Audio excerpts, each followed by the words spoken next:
Good morning, all, and welcome to our October 1st, 2021 LTAC meeting, Coordinating Board's Learning Technology Advisory Committee. And we'll call this meeting to order. I'm John Potter, and I am Associate Vice Provost for e-learning at Texas Tech and chair of LTAC. This meeting is being live streamed on YouTube and for open records. As we are a Board committee, all committee members need to keep their cameras on duration of the meeting to maintain quorum. Please stay muted unless you are speaking. I will ask the coordinating board staff here in the room with me in Austin to help raises their hand. My fellow committee members, it's good to see faces. As you can see, I am all alone here at the coordinating board, but with the open records rules, the chair needed to be in person. Towards the end of the meeting, we can discuss our next meetings, and want to go back face-to-face, virtual. So with that quick introduction, I'll look over at coordinating board staff to see if there's anything else I need to say at this point, and we will, told no, so we will go ahead and get started. First, I'd like to go ahead and do some introductions. So if you are a new member to LTAC this year, your first meeting, if you would please introduce yourself, your role, and your institution, and we'll do this with Zoom. If you'll just raise your hand with the Zoom functions, and that way we can call on you. If you are new to LTAC, would you please raise your hand and introduce yourselves?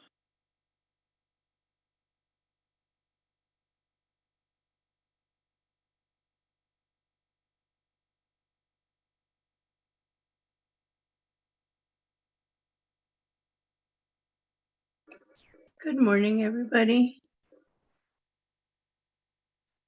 Good morning, everybody. Can you hear me? Ma'am. My name is Lydia Tena, and I am returning to LTAC. I was on LTAC previously. I'm from El Paso Community College, and I serve as the Northwest Campus Dean, which is one of our 5 campuses in the district. And I'm excited to be back on LTAC. Thank you so much for having me. Welcome back, Lydia. Welcome back.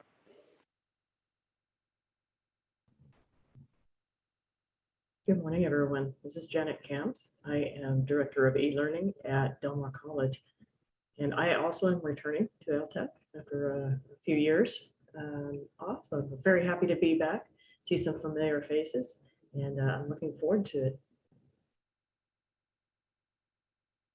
And welcome back.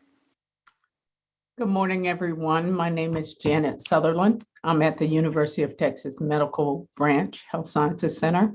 I'm the Vice President of Interprofessional Education, Institutional Effectiveness, and a brand new health education center that we have here. It is great to be a part of this committee, and I'm looking forward to learning a lot. And welcome. Good morning, everybody. My name is Megan Weatherly. I'm with Stephen F. Austin State University in very rainy Nacogdoches, Texas today. It's my privilege to serve here as the director for the Center for Teaching and Learning. I'm an LTAC neophyte and excited about the work ahead.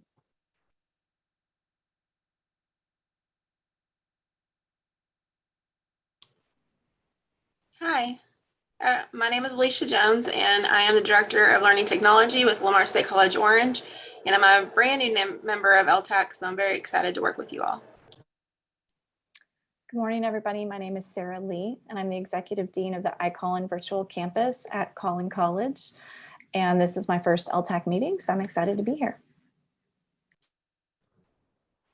Good morning, I'm Luke Dowden. I'm the Chief Online Learning Officer and an Associate Vice Chancellor in Academic Success at Alamo Colleges District in San Antonio, Texas. So very happy to represent our 5 independently accredited community colleges.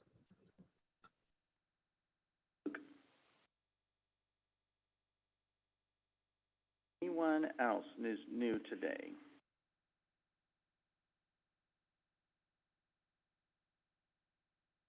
I believe so.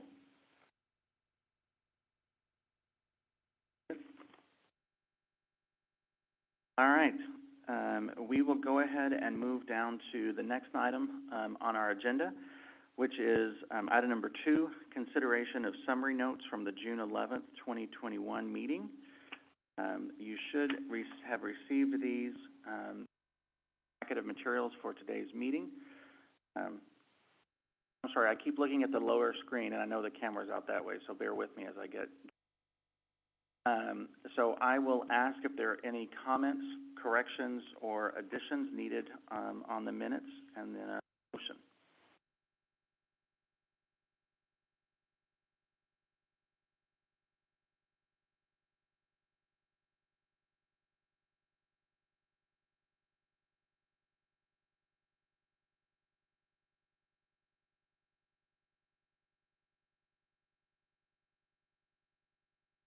Hearing no discussion, I'll ask if there is a motion to approve the summary notes for our June 11th, 2021 LTAC meeting emailed. So move. Jacqueline Mock. Second, Lydia Tenna. We have a motion and a second. All those in favor, please signify by saying aye or raising your hand. Please do not use the chat feature.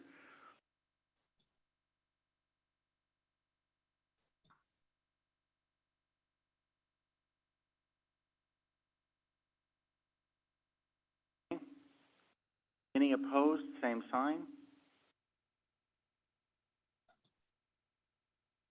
Any abstentions? Summary notes for our June 11th meeting are approved as emailed. Our next several items deal with new distance doctoral programs. And our first one is item number 3, discussion of the distance education delivery of Texas A&M University's new Doctor of Nursing Practice, DNP degree with a program in nursing practice. And I will turn it over to Dr. Mock, the chair of our doctoral subcommittee.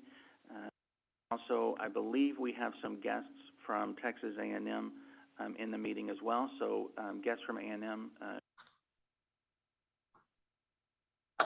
Thank you, Dr. Louder. Can everyone hear me okay? Okay, Yes, ma'am. so I just want to give a heads up. I am having a little bit of difficulty with my audio. So Dr. Morgan Davis, if you have to kind of pitch in at the last moment because I have technical difficulties, I might toss the microphone over to you. Good morning, colleagues. Texas A&M University is submitting a proposal for a new postmaster's Doctor of Nursing practice to be delivered through online delivery. You have the materials before you, and we do have 4 guests from Texas A&M University. Dr. Nancy Fehrenwald, Dean of the College of Nursing, Dr. Matthew Sorensen, Assistant Dean for Graduate Nursing Education, Dr. Gina Rowe, Clinical Associate Professor, Graduate Programs, and Ms. Chris, I believe it's Wenchi, Director of Academic Technology and Distance Education. Before we move into the subcommittee discussion and recommendations, I invite the Texas A&M University colleagues to make a very brief presentation. Thank you. Thank you, Dr. Mock. Our colleagues from Texas A&M. Thank you for hosting us today. We're excited to share with you our proposal for our Postmasters to Doctor of Nursing Practice program delivered via distance delivery. As you know, distance delivery with professional nurses is essential to advancing their careers. With the essentials of nursing education as defined by our organization, American Association of Colleges of Nursing, changing to competency-based model, and the DNP degree is looking more and more like it will be the entry for advanced practice nursing. So the accessible program that we have developed is a feasible program delivery model that we have tried and tested with our other online graduate programs, including those that have been offered since 2014, Masters in Nurse Educator, Masters Family Nurse Practitioner, as well as Masters in Forensic Nursing. I'll let our Assistant Dean for Graduate Nursing Education, Matthew Sorensen, briefly introduce you to the program. Thank you. So the program, which I'm sure you have in the proposal, as Dean Farnwell mentioned, the goal is for people to be able to complete this online, predominantly because we're aware that most of our audits are going to be people that are working professionals. And that, as already alluded to, we need to provide something that's going to be accessible to them. We have a history, as also already mentioned, we have an established history of providing online programming for a number of years, and with a significant amount of supports and resources available for us to be able to do that within Texas A&M. And the program is designed to be 10 courses that would be competed online. We anticipate the proposal model you have is for full-time enrollment. We anticipate a number of people will be part-time as well, simply because of work and life demands. But I think that pretty much covers our material, unless Chris would like to add some additional information about the IT elements. I don't have a lot to add other than we have a number of different virtual support systems in place for students, including a 24-hour help desk. And then within the college itself, an instructional design and academic technology support team directly available to the nursing students. Otherwise, I'll leave it to you to ask questions if you have specific areas. Excellent. Thank you, colleagues from Texas A&M University. The subcommittee reviewing this doctoral proposal went through all of the detailed elements that are provided, compliment the university for putting together a thoughtful proposal, favorably recommended to the full LTAC. But before I pass that back to Dr. Louder, let me ask Dr. Davis if she has any additional comments to add. Thank you, Dr. Mock. No, I thought it was a really strong proposal. The questions that we did have were very, very minor. I think maybe there was a date question that was answered very quickly, and it was a really strong proposal. So with that, thank you. And Dr. Louder, we send this to the full LTAC now for fuller discussion. Excuse me, if I could mention that briefly, there is a revision to that proposal. After we submitted that, we did decide, since there was mention of the date, when we were planning this thing, we were very ambitious in our thought process, and we're originally thinking of starting it this spring. We are not. Our goal now is to start the program in the fall of 2022. So if there was a question regarding the date, then as said, we're excited, we're enthused about the opportunity, and perhaps we were not thinking quite far enough ahead in terms of approval processes. So the program will not start in January. It will not start again until September of next year. Thank you.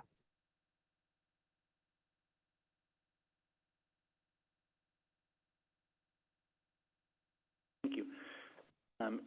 I'll now open it up to the entire LTAC committee. If there are any questions for our colleagues from Texas.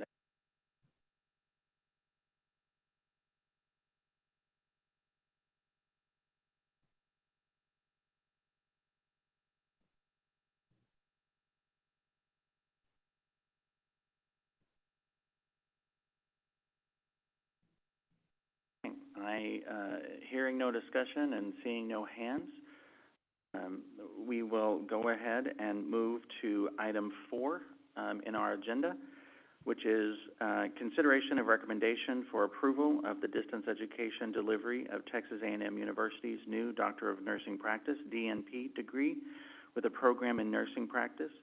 based on the LTAC's assessment of the applications, compliance with THECB distance education rules and policies. Dr. Mock, back to you as the chair of the doctoral subcommittee for your recommendation.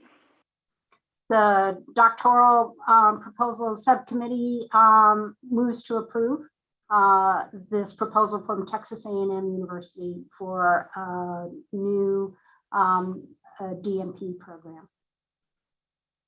Thank you, Dr. Mock.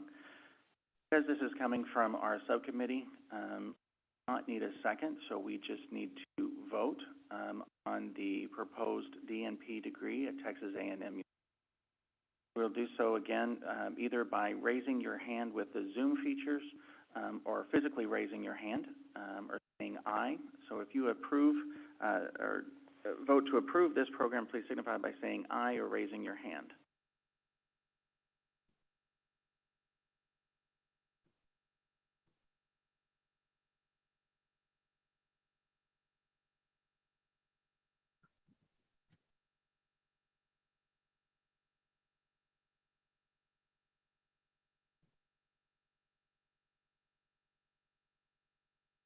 If you would please keep your hands up.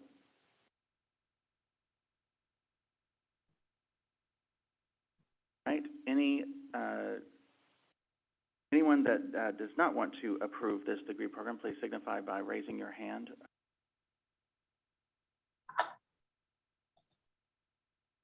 Any abstentions?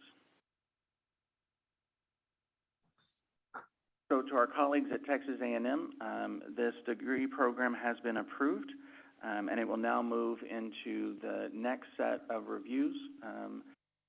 I believe that will go to cause next. Is that correct?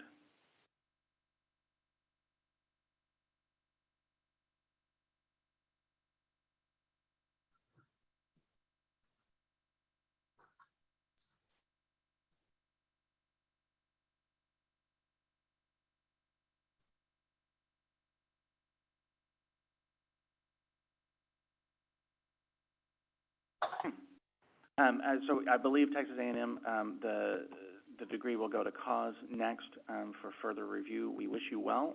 You're welcome to stay for the remainder of the LTAC meeting, but we understand. Thank you for being here today. Thank you. Thank you. Next, we will move to item number 5, which is the discussion of the distance education delivery of Texas Women's University's new Doctor of Philosophy, PhD degree with a program in education, leadership, and organization based on LTAC's assessment of the application's compliance with THECB distance education rules and policy. I will turn it over to, once again, our doctoral proposal subcommittee and Dr. Mock, and I believe we also have guests from TWU. Mock. Thank you, Dr. Louder. The next proposal under consideration is one from Texas Women's University for a new PhD program in education, leadership, and organization. It is a program that would be for baccalaureate and master's degree programs and will be offered online. We do have guests from Texas Women's University, Dr. Holly Hanson-Thomas, the Vice Provost and Dean of the Graduate School, Dr. Laura Trujillo-Jenks, Dr. Jennifer Martin, Dr. Lisa Huffman, and Dr. Linda Murphy, who are here. So Dr. Hanson-Thomas, I don't know whether you wanted to begin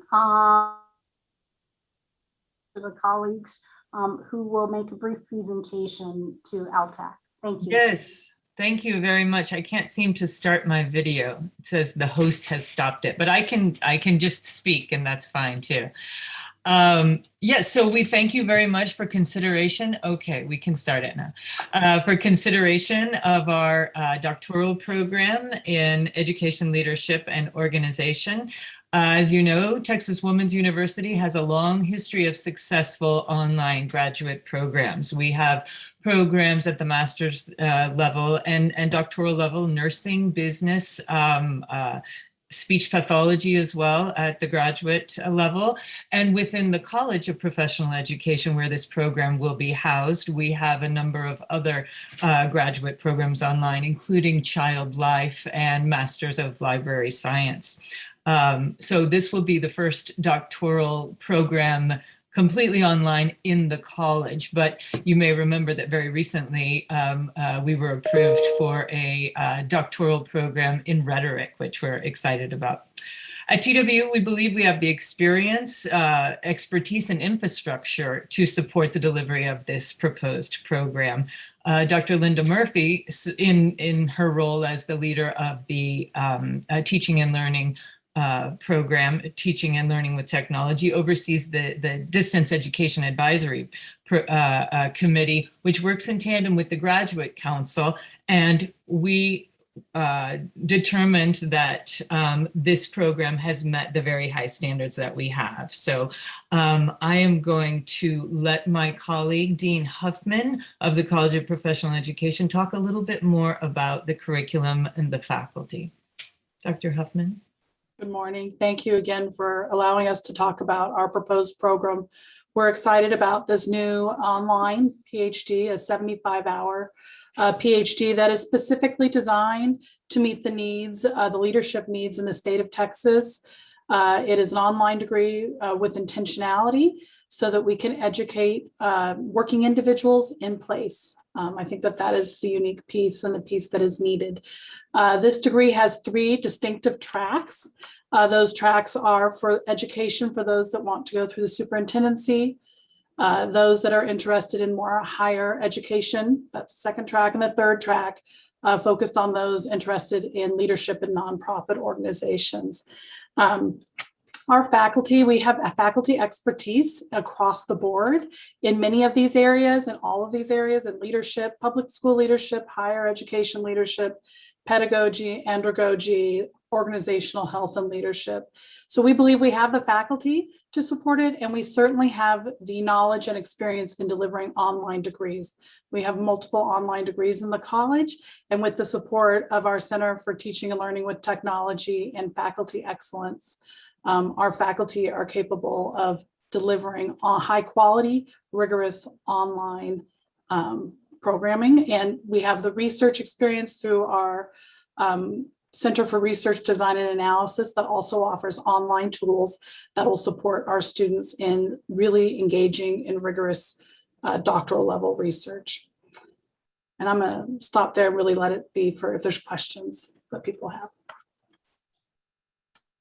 So I do note here, Dr. Hanson, Thomas, and colleagues, you had an ambitious start date as well of January 2022, and you are as well lagging the start date for this program. Is that correct? Dr. Huffman? We are certainly open to lagging the start date depending on the outcome, but we are prepared to roll out in the spring if we were to get full approval for the program. Okay. Great. Dr. Morgan Davis, do you have any other comments that you would like to offer from the subcommittee viewpoint? No, the comments that I had written down really fall outside of our scope, so it's not worth bringing up. All right. We, as the doctoral program proposal subcommittee, we have gone through the proposal, and we feel that it meets all of the standards that we would expect for delivery of a quality doctoral distance education program. And so with that, let me turn it over to Dr. Louder for commentary or questions from the full LTAC. Ask if there are any questions from the full LTAC committee or colleagues at TWU.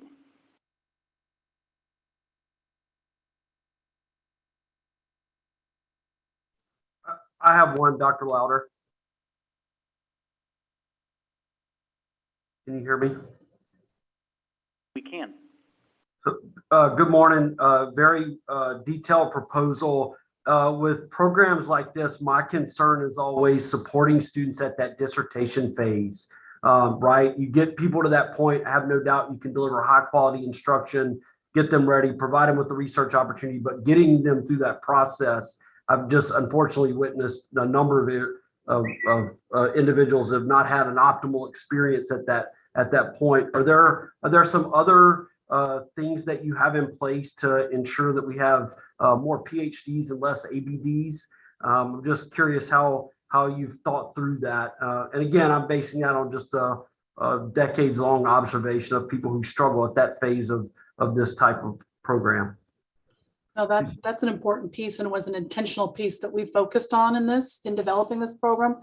So understanding the supports that we have at our university to support online graduate students, first and foremost. Our Center for Research Design and Analysis provides a full suite of workshops, but one-on-one activities to support individual students through their dissertation. So if they're having questions about research, but also intentionally with faculty. So the faculty will be meeting regularly with students via Zoom, as we've learned really well over the past 18 months, but we had tools like this in place before to engage in. As a history, our students at TW are mostly part-time working adults. So even though they're coming to face-to-face programs, much of the work that has gone on in the years leading up to this for dissertations has happened in this more virtual and remote environment.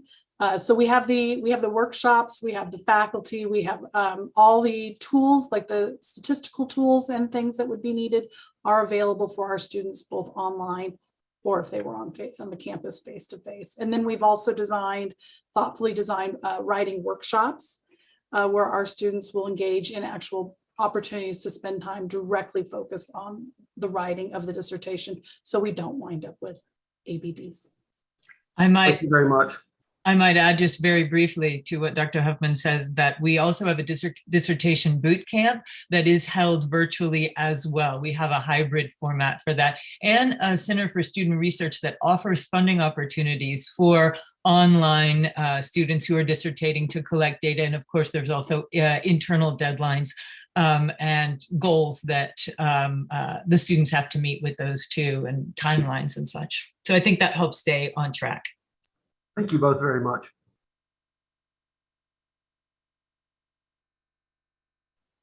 Your question, Luke. Other questions from the LTAC committee members? I had a question. This is Rita, the student representative. And I noticed in the financial assistance for students that no financial assistance is expected beyond scholarships. And I was wondering if you are considering potentially offering opportunities to be teaching assistant or research assistantship to students in the future, because particularly since this program is online and you also have an element of this program, which I think is unique and really awesome, that it's reaching out to higher education. I think these are opportunities that are often denied to distance education students. So would you consider potentially extending these opportunities to your students in the program, since there are online distance opportunities? Those are absolutely open and available currently to students that would be from this program. And since that time of submitting this proposal, we've had many other opportunities come forward that include financial assistantship for researching the WOE mentoring program that Dr. Hanson Thomas organized, is one where you partner with a faculty member and engage in research and receive a scholarship.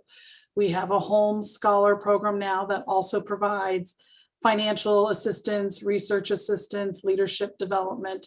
But for the graduate assistantships and teaching assistantships, those have always been available to the students.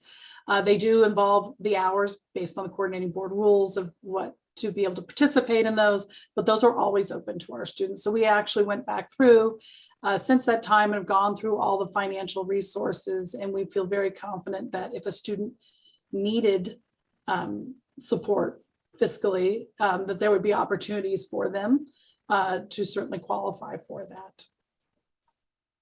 Thank you.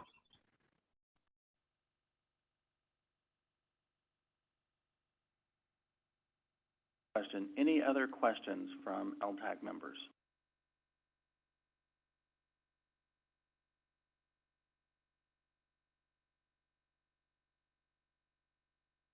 Hearing none, we will continue in our agenda to item number 6, which is the consideration of recommendation for approval of the distance education delivery of Texas Women's University's new Doctor of Philosophy PhD degree with a program in education, leadership, and organization based on the LTAC's assessment of the application's compliance with THECB distance education rules and policies.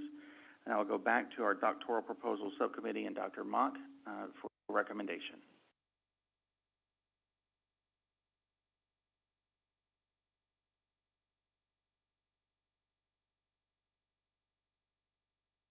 You're muted, Dr. Mock. We can't hear you. Sorry. Based on the favorable review from the Doctoral Program Subcommittee, I move that LTAC approve this proposal from Texas Women's University for a PhD in education, leadership, and organization, which will be offered online. Thank you, Dr. Mock, and to our Doctoral Subcommittee. Members of LTAC, because this is coming to us from a committee as a recommendation, we do not need a second, so we will proceed to a vote.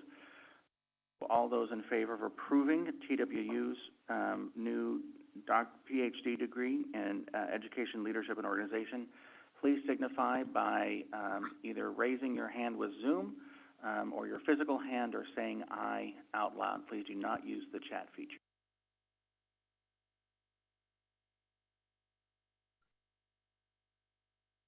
Any opposed, same sign. And any abstentions?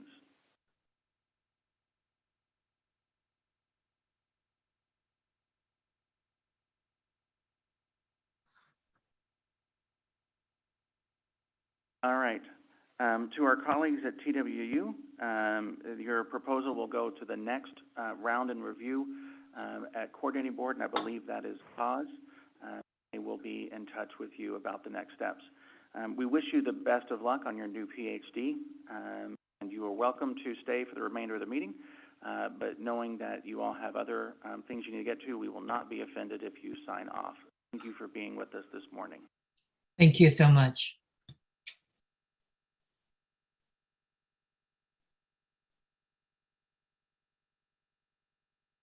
Okay. Members, we will continue through our agenda. Just as a kind of stopping point, I am thinking after we finish the doctoral proposals, we will do a short break and do the THECB update.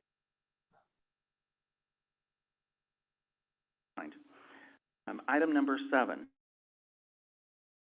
discussion of the distance education delivery of Texas Tech University's Health Science Center new Doctor of Science degree with a program in Rehabilitation Sciences based on LTAC's assessment of the application's compliance with THECB distance education rules and policy.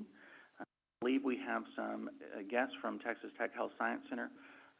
And for the committee members, my role is at Texas Tech University, and because this is at Texas Tech University Health Science Center and a separate institution, I do not have to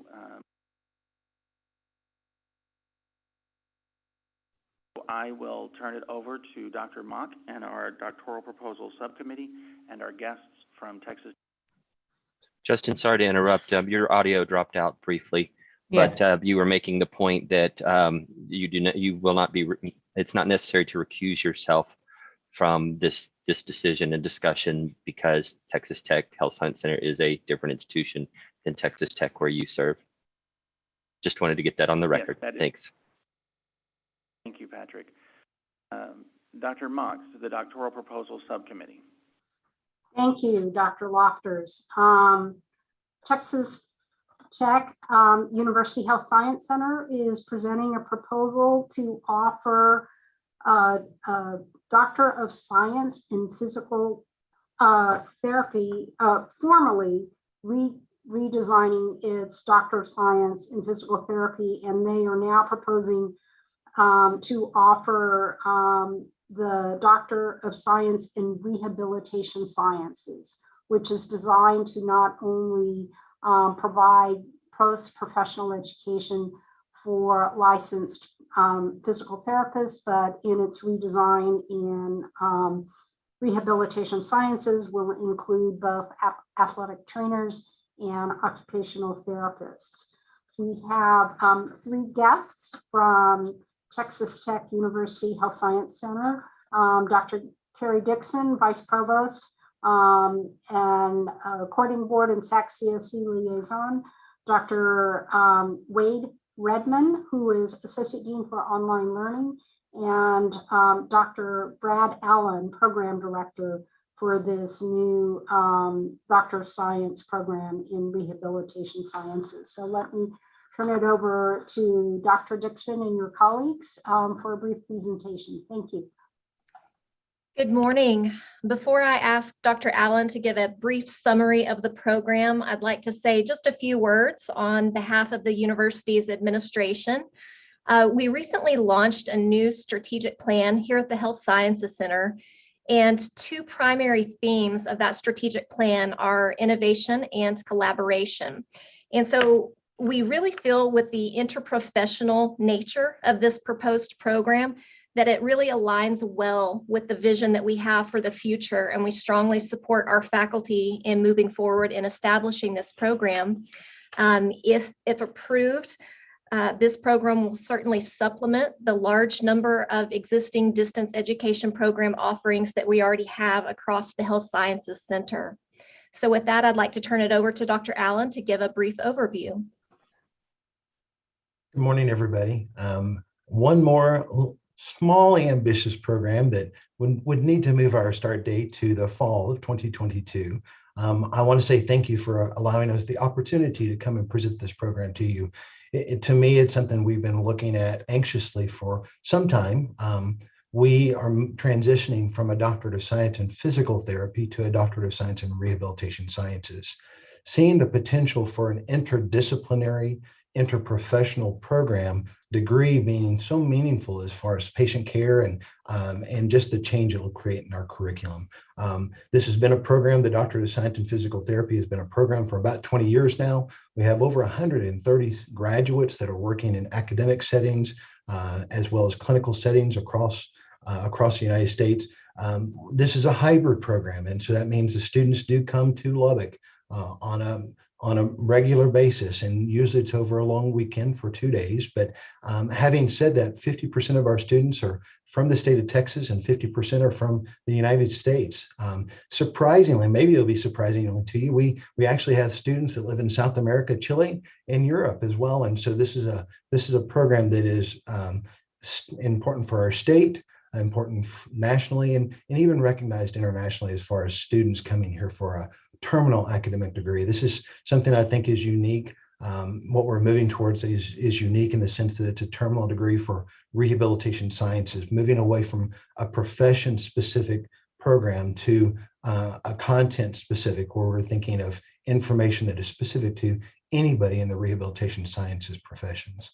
So thank you all very much for allowing us to bring this to you, and we look forward to the decision.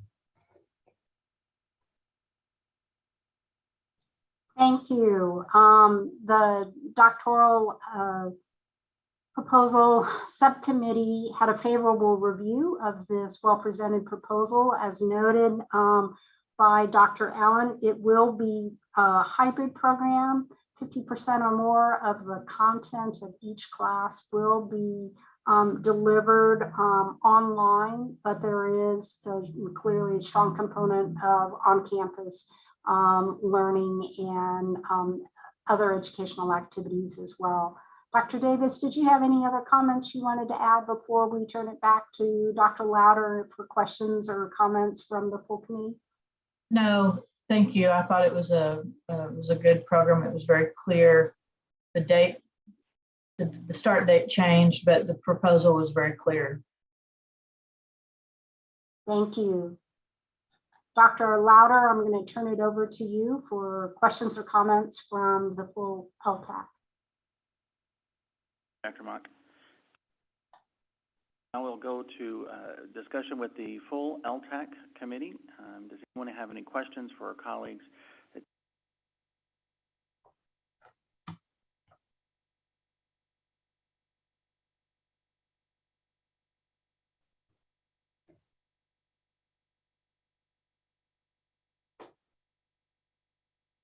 Hearing none, we will continue in our agenda to item number 8, which is the consideration of recommendation for approval of the distance education delivery of Texas Tech University Health Sciences Center's new Doctor of Science degree with a program in Rehabilitation Sciences based on the LTAC's assessment of the application's compliance with THGCB distance education's rules and policies. Dr. Mock is the chair of the Doctoral Program Subcommittee. I will turn back to you for your recommendation. This proposal from Texas Tech University Health Sciences Center for its Doctor of Science in Rehabilitation Sciences is favorably recommended by the Doctoral Program Review Subcommittee, and we move to approve. Members, this comes to us from a subcommittee, so we do not need a second, but they have recommended approval of Texas Tech Health Sciences Center's new Doctor of Science degree with the program in Rehabilitation Sciences. So we will proceed to a vote. All those in favor of approving this proposal as submitted, please signify by raising your hand either physically or within the Zoom features or saying aye out loud. Please do not use the chat feature.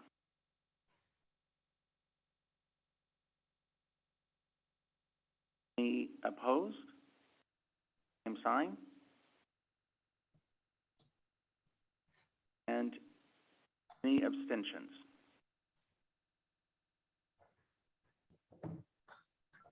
To our colleagues at Texas Tech Health Science Center, we wish you well on this new proposal. It will continue to move through its review process here at the Coordinating Board. You are welcome to stay for the remainder of the meeting. But we understand if you have to jump off. We wish you well on this new proposal. Thank you for being with us this morning. Thank you. You.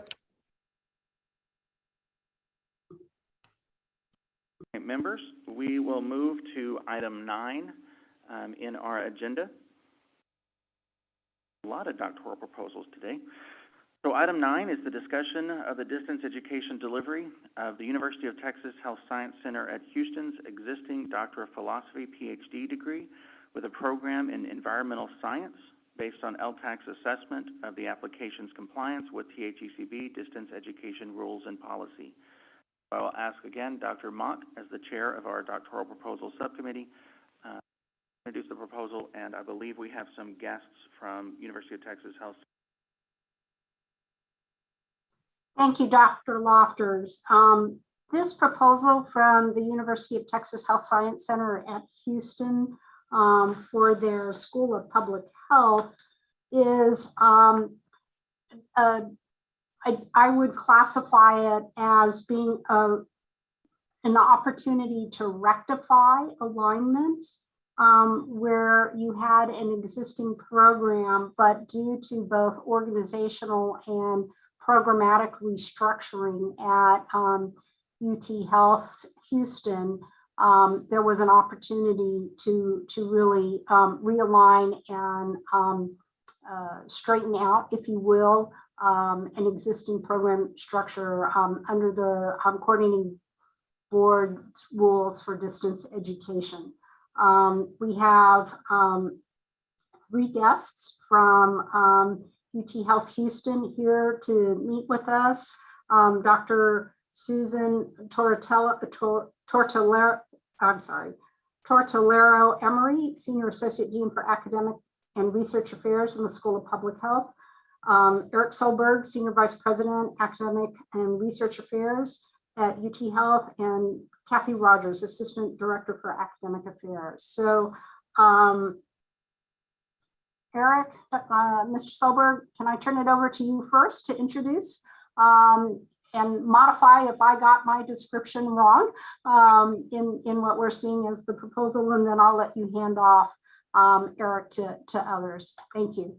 Great. Thanks, Dr. Mock. I think you did a good job. We are playing a bit of catch up here. Back in 2017, we had a low producing Dr. PH program in environmental health. And we closed that program and actually did a consolidation to create the new PhD in environmental science. That was in 2017. I should add that the Dr. PH program had already been approved going back to 2008 for both face-to-face and electronic to group. So that's the realignment that Dr. Mock was just mentioning. And so we were trying to catch up. We were looking at the distance education portal and realized that this PhD was not on there for the appropriate distance learning.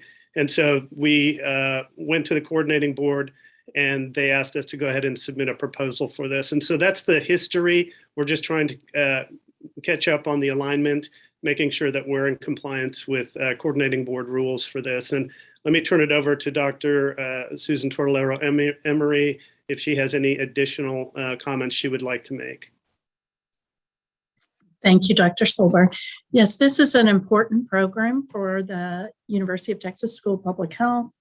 Like Dr. Solberg said, we have been offering this program in the DRPH and then recently, and also as a PhD, but it happened that at these campuses, we were not appropriately aligned.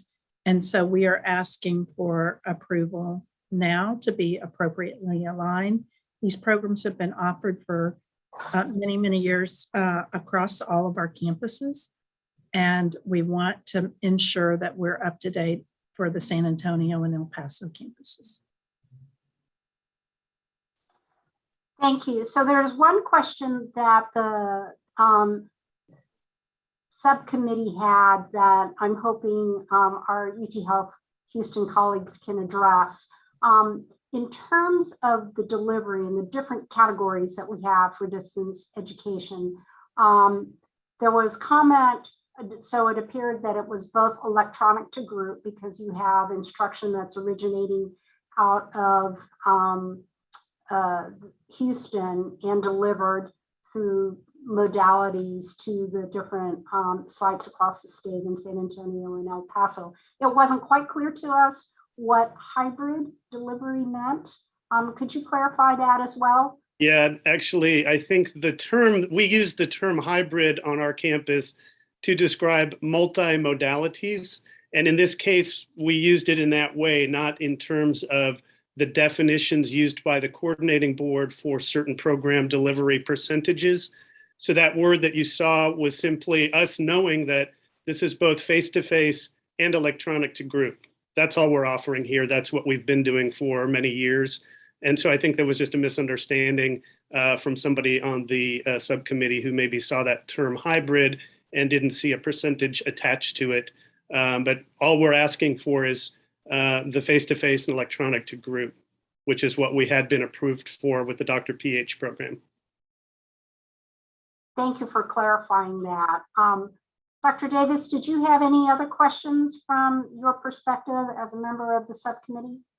No, I believe you just asked the question that I had put back to the subcommittee, so thank you.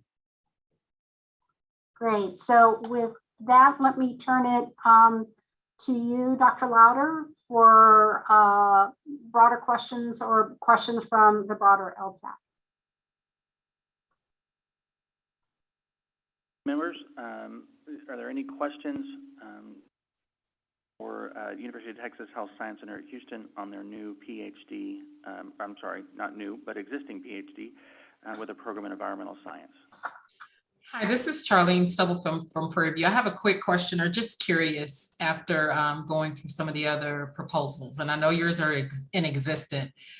In the proposal, is there an area, since you are in existence, where you included the enrollment numbers and the graduation rates? I didn't see that in there. I'm curious because you're already in existence. Were those numbers included in the proposal? I'd have to go back and actually take a look at the proposal itself. When we had a conversation with Dr. Lofters and Dr. Silverman, they initially said because this had been approved in the Dr. PH level, and this is more of a consolidation, that they were asking us to do sort of an expedited review for this. And so I don't think that every single thing had to be included based on, and Dr. Lofters did come back to us after our initial draft and said, here, we want these things. So I'd have to go in and look to see specifically if we included those numbers, but this was supposed to be sort of an expedited review based on the previous approvals that we already had. Yes, I can tell you the enrollment numbers. I don't have the graduation numbers, but let me just pull this up. Give me 1 second. So we have 9 students in El Paso. We have a total of 61 students, and I'm not finding the number for San Antonio, but all of, let me pull it up. All of our graduation rates are over 80%. We have 9 in El Paso and 9 in San Antonio. Thank you.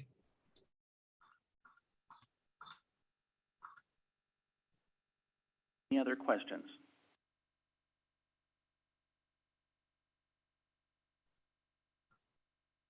Hearing none, Dr. Mock, I will go back to you as the chair of our Doctoral Proposal Subcommittee. Thank you, Dr. Lofters. The Doctoral Proposal Subcommittee favorably recommends approval and moves to approve the proposal from UT Health Houston School of Public Health for a PhD in Environmental Science in Public Health. Dr. Mock, members, this comes to the full LTAC committee as a motion. So we will move to item number 10 in our agenda, which is the consideration of recommendation for approval of the distance education delivery of the University of Texas Health Science Center at Houston's existing Doctor of Philosophy degree with a program in environmental science based on the LTAC's assessment of the application's compliance with THECB distance education rules and policies. All those in favor of approving the proposed or the updated proposal from University of Texas Health Science Center Houston, please signify by raising your hand or using the Zoom hand or saying aye out loud.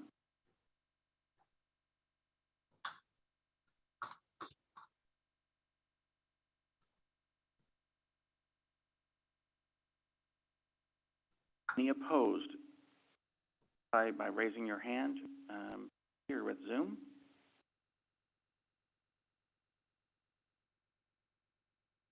And any abstentions?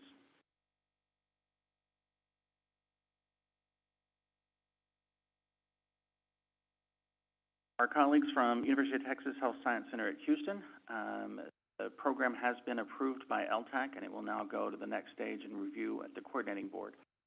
We wish you well on continuing your existing program. You're welcome to stay for the remainder of the meeting, but you are not. Thank you all. Appreciate it. Thank you. Members, we've now been sitting here a little over an hour, so I am going to propose that we take a 5-minute break or so to stretch our legs. So I have here in the room, it's 11:05 a.m., so we will come back together at about 11:10, 11:11. Please be sure to come back about that time so we can continue our meeting. We will stand adjourned, we'll stand on break for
we will come back and I'll call the meeting back to order. So turn your cameras back on. And the slide taken down off the screen.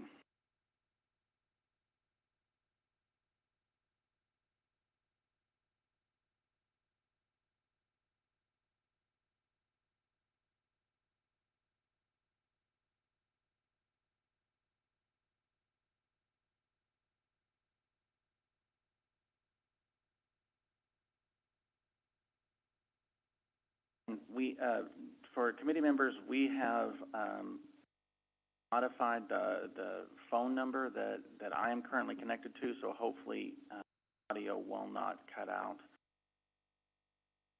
If it does, please let me know. Justin, it sounds like it may be continuing to happen. Okay. Thank you, Patrick. If it gets too bad, I'll ask Patrick as the co-chair to kind of take over for a second as we figure something out here.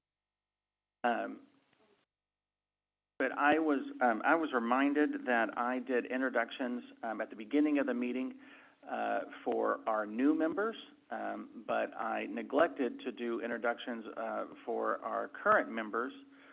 So the new members knew who was on the committee. So we're going to backtrack a little bit in our agenda and do introductions of the full committee. So those of you that are returning and continuing. Still on?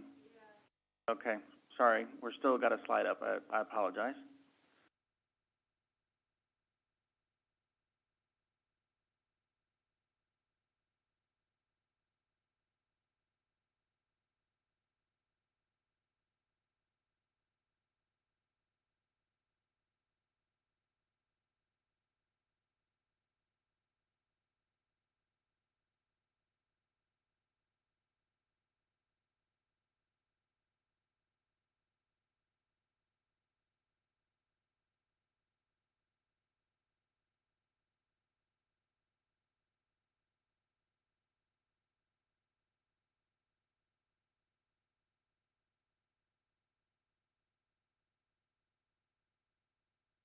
Okay, it looks like we are back now with.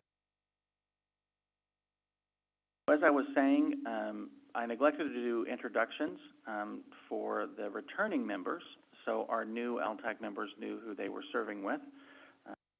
So we're gonna backtrack a little bit, and I'll ask that our current members introduce themselves. I'll start, and I'll ask my co-chair to go next, and then we will go through our public community college members, and then our university members, and then our health-related institutions, independent colleges, and then our student member, excuse me. So I will start, like I said in the beginning, I'm Justin Louder, and I am Associate Vice Provost for e-learning at Texas Tech University, and I have the privilege of chairing this committee. I'll ask my co-chair to go next. Hi, I'm Patrick Plush, Executive Director of Digital Growth at the University of North Texas. I co-chair this committee.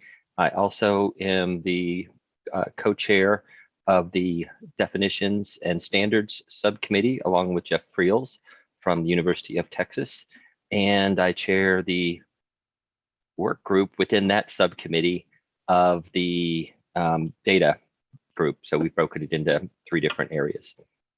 So, and Justin, do you want to call on people based on their membership as public 2-year and 4-year? Yes. So going down the list, we'll start with Dr. Snyder. Good morning, everyone. My name is Tim Snyder. I'm Associate Vice Chancellor for Teaching and Learning Innovation here at Houston Community College. Then we'll go to Glennis.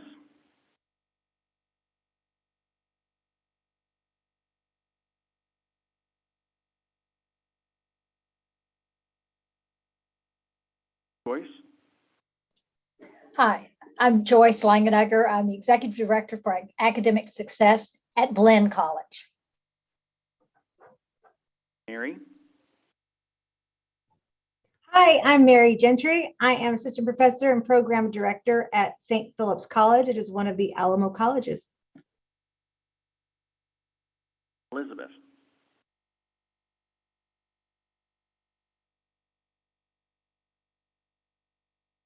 Ruth. Hello, everyone. I'm Dr. Ruth Chisholm. I'm the Executive Director for Sam Houston State University Online. Michelle.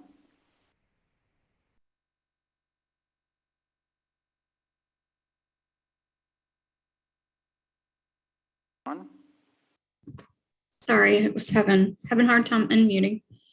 Good morning, I'm Michelle Giles. I'm an assistant professor and the program coordinator for instructional design and technology at the University of Houston, Clear Lake.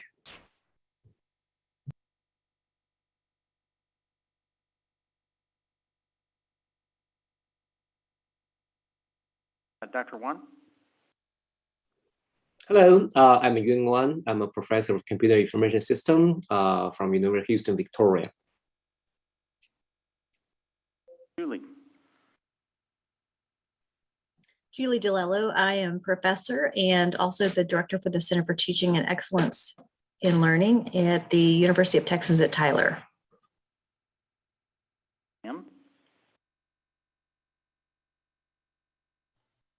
Hello, I'm Pam Morgan. I'm Director of Academic Outreach and Distance Education at Midwestern State University, and I also teach in the Graduate College for the College of Education. Orlando. Good morning. I'm Dr. Rolando Garza from Texas A&M University, Kingsville, down here in South Texas. I'm the Director of Distance Learning and Instructional Technology in the Division of Academic Affairs. Arlene. Hi, I am Charlene Stubblefield. I'm at Prairie View A&M University. I am the Executive Director for the Center for Instructional Innovation and Technology Services. Jacqueline. Good morning, Jacqueline Mock. You've heard enough from me. But I am Vice President for Academic Faculty and Student Affairs at the University of Texas Health Science Center at San Antonio. Aaron.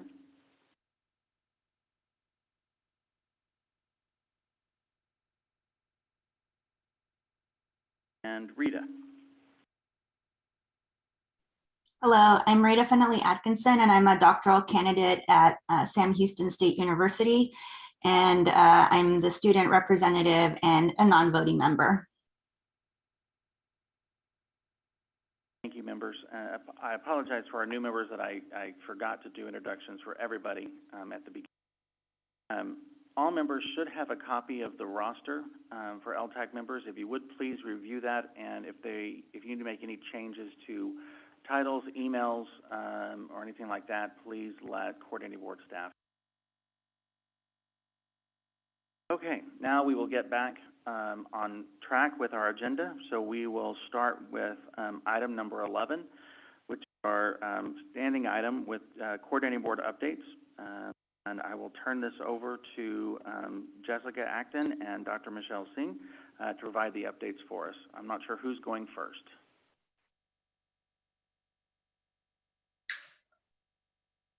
I can go ahead and go if that's okay. Okay, good morning. I'm Jessica Acton. I am a program director with the Academic and Health Affairs Division at the Coordinating Board. And I'm going to give you two brief updates, one on SARA, which is State Authorization Reciprocity Agreements, and one on Community College Baccalaureates. So I'll start off with SARA. Not much to tell.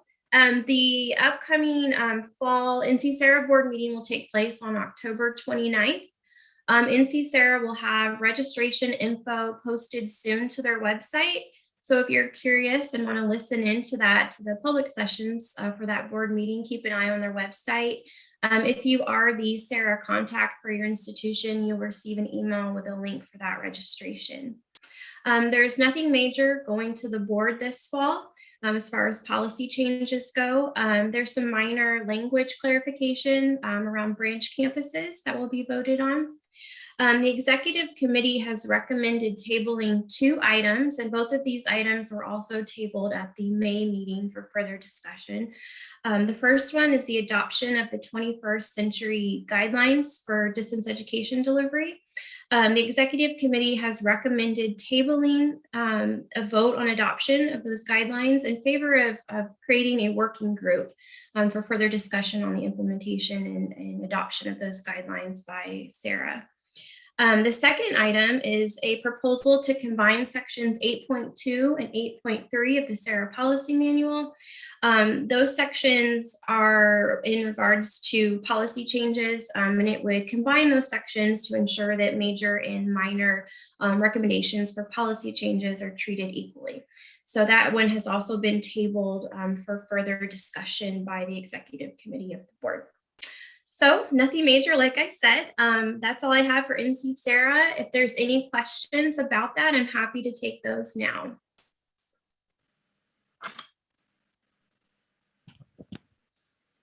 Hi, Jessica. I was curious if in the creation of that work group to look at the 21st century guidelines, will they be looking for participation outside of current NC Sarah advisory membership? Is it something that LTAC members might have a role in? I don't have any details on that yet. Those will be forthcoming after the October 29th meeting, and I will be sure to share those. Thank you. Sure. Okay. I don't see any other hands, so I'll move on to the Community College Baccalaureate update. So since your last meeting in June, there have been 4 new programs approved. College of the Mainland now has an RN to BSN completion program that is offered in a hybrid model. Laredo College has a BAS in organizational leadership that is also offered in a hybrid model. Midland College has a BAS in early childhood education, and that is delivered in a face-to-face modality. Weatherford College was approved for a BAT in medical and health services management to be delivered in a hybrid modality. And we have one in progress, which is a BAS in construction management from Collin College. So that's all the updates I have for community college baccalaureates. Any questions? Jessica, how many does that make now? Total? That is a good question. I would have to look that up to count those up. I can definitely do that and send you an email with a total. Jessica, as a kind of follow-up question to that, it doesn't appear that any of the 4 that have been approved are new community colleges, correct? They have existing baccalaureate degrees. Yes, I believe that is correct. Okay. Thank you. Okay, great. Okay. Well, great. I will turn it over to Dr. Singh. Hello, everyone, and we are going to probably do this as far as what Jessica mentioned about the work group for the advisory 21st century guidelines. We are going to do, as is customary for us, we are going to volunteer to be at the table and make sure that we reach out to them and say, we are here if you need our opinion and our voice, as we are quite a passionate group, and it doesn't hurt to ask, right? So we'll make sure that we try to nudge our way, or at least know that we are there as a valued resource, and hopefully everyone on the call is okay with that course of action. I wanted to talk about 2 items, digital learning and gear, and they're going to be intertwined because a lot of the efforts right now in digital learning are funded through the Governor's Emergency Education Relief Fund gear funding. So they will be an underlying tone on what we're discussing. So there is a lot going on right now with the Division of Digital Learning. I'm going to take this in 2 different work streams. We're going to talk about the OER work that we're doing, and then we're going to focus on the Digital Learning DL Texas work that we're doing. And so the OER work, I am very happy to announce that OER Texas is officially won. For those of you that have been watching the progression of OER Texas, we have now completed a year in existence, and over the course of that year, I am happy to announce that we have had over 100,000 users in OER Texas, over 9,000 pieces of content curated in the actual system, and we have had over 2,000 pieces of content created using the open author tool within OER Texas. We have representation from all of our continents and are really excited to see that more and more traffic is coming into the OER Texas site, which really says a lot about the reputation and the activity of OER in Texas. So kudos to all of you, because all of you make up our OER Texas community. In addition, we are continuing to extend our digital services portfolio in OER. Last year, some of you participated in our first OER Core Elements Academy, which was hosted in partnership with ISKME. And we were able to give 35 certificates of professional learning to faculty from across the state that completed all of the work, but we had a community of about 60 that were continually engaged and so forth. And so we're excited because a lot of people asked for further professional learning experiences. We're happy to say that we are going to continue building on what was originally introduced with the Core Elements Academy and announce an Advanced Skills Academy, as well as Creator Academies that will go on in the spring, end of fall, spring, and summer. We will also be launching a Train the Trainer Academy. For those of you that are active and responsible for supporting faculty on campuses, we want to make sure that we give you the opportunity to also take advantage of some of these resources and really train up so that you can then build programs within your institutions as well. We are going to be partnering with ISKME to have what we are calling an institutional liaison for OER Texas and for institutions. So in case you were not aware of it, all of you have access to real estate within OER Texas. You can create a hub for your specific institution. I'm happy to see Alamo College is present on this call because you do have a hub, and so does Austin Community College, that are two of our more active hubs. What this does is it allows you to tailor the site to your specific institution, create the special interest groups or working groups within whatever is the scope of your goals.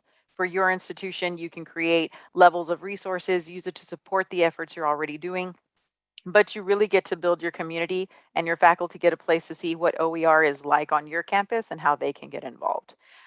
We will be announcing the liaison officially during what we are calling our OER Texas 1 year, 1 week celebration, which will launch October the 11th. So make sure you mark your calendars. There will be information going out via Gov Delivery to all of our provosts within the next week. The event will actually be consisting of a webinar that introduces what is OER Texas and how can you get involved in it, how can you have your digital footprint in it, as well as to hear from some of your colleagues from across the state that have already been using this and kind of those innovative ways that they've been leveraging this at their institutions. Then on Tuesday, we will be having a workshop in partnership with Digitex that is going to introduce the OER survey and landscape analysis. We did a second survey iteration of the OER landscape work with ISKME, and we're excited to share some of the preliminary results with you. Like I said, this is being led by Digitex, the THECB and ISKME, and so that will be on Tuesday. Again, you will get all of this information. We will send a link out to LTAC and through our other channels as well, but just so that you have a heads up. Then on Wednesday and Thursday, we'll be doing what we're calling Bring Your Own OER, which is a chance for you to engage with Open Author and OER Texas. In case you've ever asked, how do I use the Open Author tools within OER Texas? This is your opportunity to have a hands-on workshop and learn how you do this. Seating is limited to the first, I believe, 50 per session, and then we'll run other iterations as necessary if we have high demand. And so we're excited to announce these additional services and these additional academies because we heard you loud and clear when you said we need to have a way of expanding the OER footprint in Texas, and we need to make sure that there are learning opportunities for us to engage in outside of just our institution to support the work that our institutions are doing. And that's exactly what we are trying to do.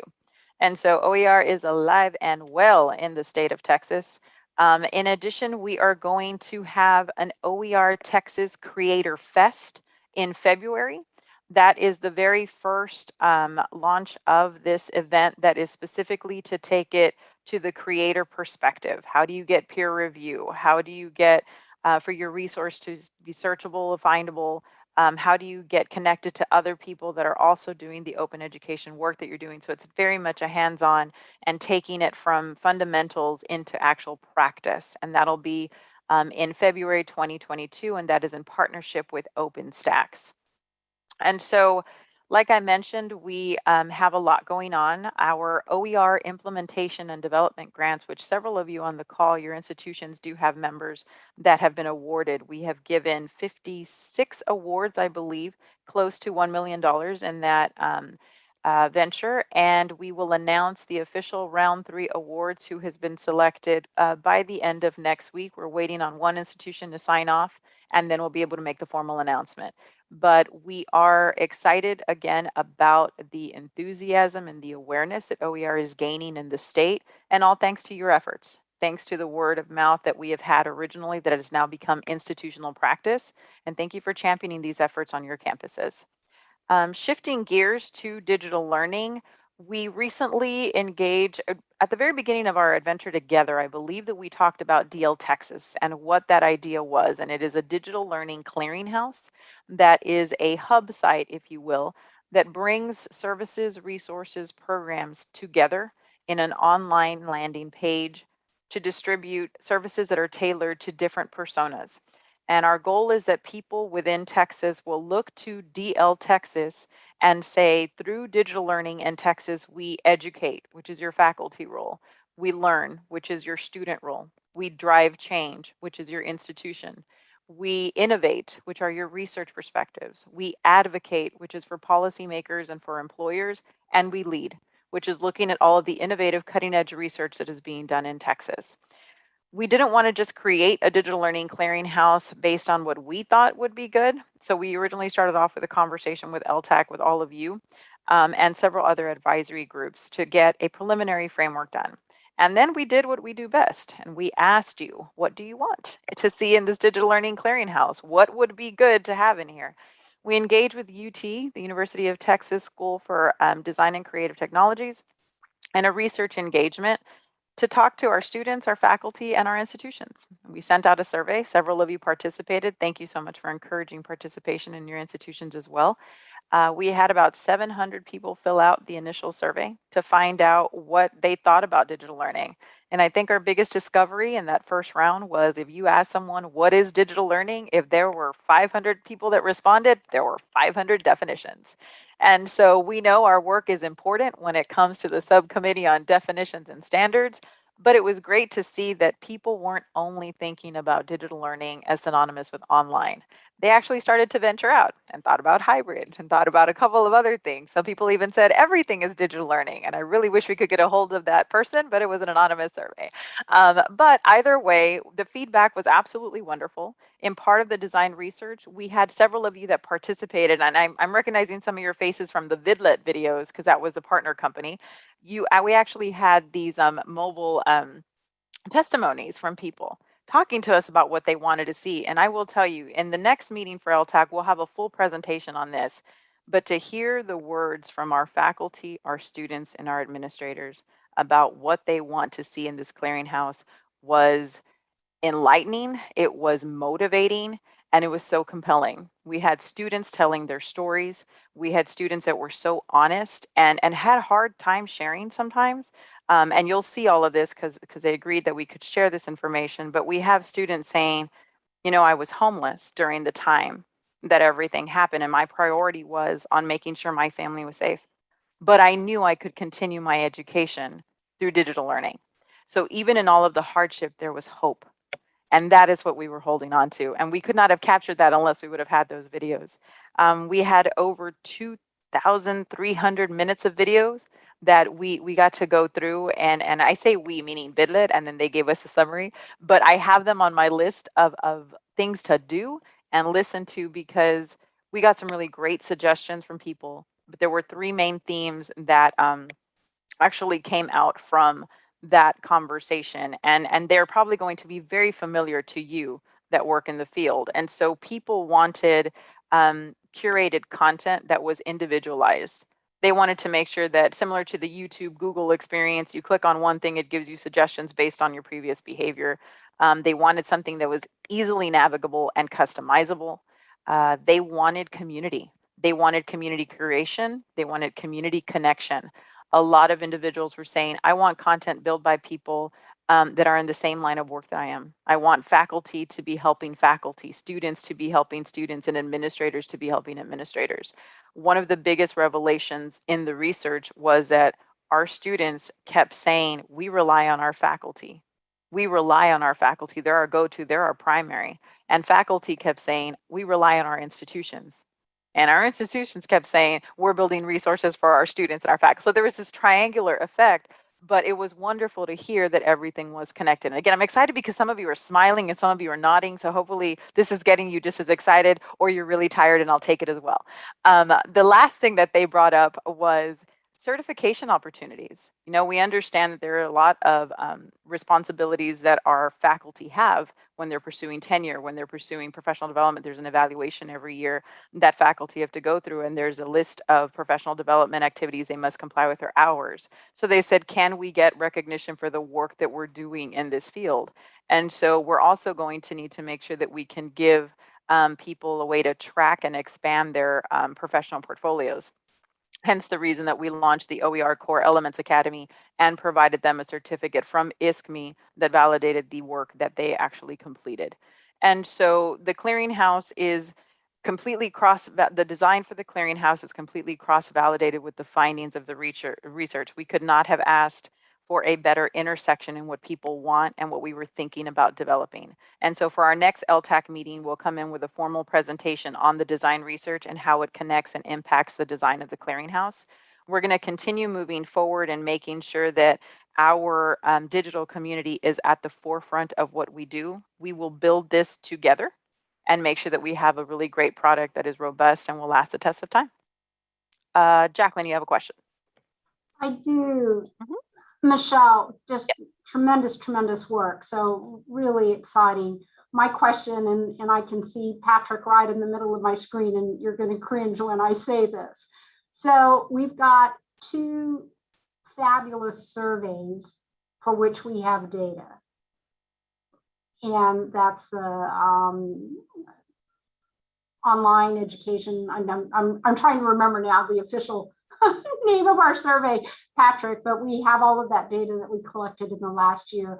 And now you've got these other, tell us how you use digital resources or what's important to you, just kind of that scoping framework. So my question is, how do those responses dovetail? How can we take 2 really important data sets and start to mine it in a way that helps guide LTAC as we start to think through next gen LTAC, for lack of a better phrase? Thanks. I think that's an absolutely fabulous question. And we actually have 3. So we have the Oer Landscape Survey, which is the other one as well. This is the second time that and of course, there's also all of the other data that institutions are responsible for submitting. So it's not just isolated to the digital learning work. We are currently working on a measurement framework for digital learning. And that is to look at all of these different intersections and how we can correlate some of this data to 100% influence the services and the programs that are being developed by the coordinating board. In addition, that should hopefully be able to give us insight into what those topic areas are that our subgroups within LTAC should be focusing on. And I will tell you that they already kind of have. If you notice right now, the OER group that we have as a subtask force, which was originally inclusive access, I believe, or affordable learning, moved into the inclusive access world and is now at the open educational resources world, was impacted by the last OER landscape survey that we had that said we need insight, we need a community of advisors that are in the field and can take some of the research findings and put them into action. We had that OER group and are hoping we can work on that OER group to become part of the advisory for not only OER resources, but OER Texas. And so what we're hoping to do, and we always strive for, is to do research that has actions that follow it. We want to make sure that the data is not being collected in a silo, but more so as a part of a big data framework that will influence where we go forward. In addition, that will be built into DL Texas. We need to find a way to make sure that we can get the data into our users' hands so that you can also have access to the data that's being submitted to make informed decisions and to connect with your community when you're getting ready to jump into large-scale decisions. Examples, if you are going to be looking for an LMS, and you want to know other institutions in Texas that have used that LMS before, but not just that LMS, that have a similar SIS, that have similar online proctoring, that have similar academic integrity software. you should be able to find your community in Texas of all places that have some similar situations so you can get together and make informed decisions. That is the goal of the digital learning division, to make sure we can take the data and use it and apply it. Right, because, we've canvassed the community of what do you use, what do you need, what do you, what are your big dreams and wishes? And it's really to this very last point that you made, Michelle. Okay, how do we aggregate it together in a meaningful way that's helpful to the communities we serve? Thank you. And just to extend that thought, I think the administration of the survey, it would be awesome if, as part of this, and I'm going to ask you to talk about this briefly, Michelle, the data modernization initiative within the CB. And of course, that's driving some of the work, or we're hoping some of our work will drive it around definitions and standards. But if we could get the data set out there in a structure that it could be asking the institutions just to update it rather than to fill out a 45 question survey, I think that would help with, one, the administration of the survey, but also with being able to compare trends, since you have what the answer was before and what it is now, whether it's the same or not. So hoping that can be a part of it. And if you would just briefly talk about the data modernization initiative. Sure. And I think you're absolutely correct. And so based on the feedback from, what was it, our first delivery of the survey, or maybe the second one, the second delivery, people ask that exact same thing. Do you have a software that has iterations where you can just update versus needing to do everything again from scratch? And also to be able to look at a longitudinal progression within institutions, where were we last time, and have some sort of way of tracking that mechanism. So we are, as part of DL Texas, looking for a survey management tool that will allow for us to do that. We're also, right now, UNT has been gracious enough to be the host of that survey. We are looking to move that into the coordinating board so there is continuity, and it can be linked to the other pieces of data within the agency.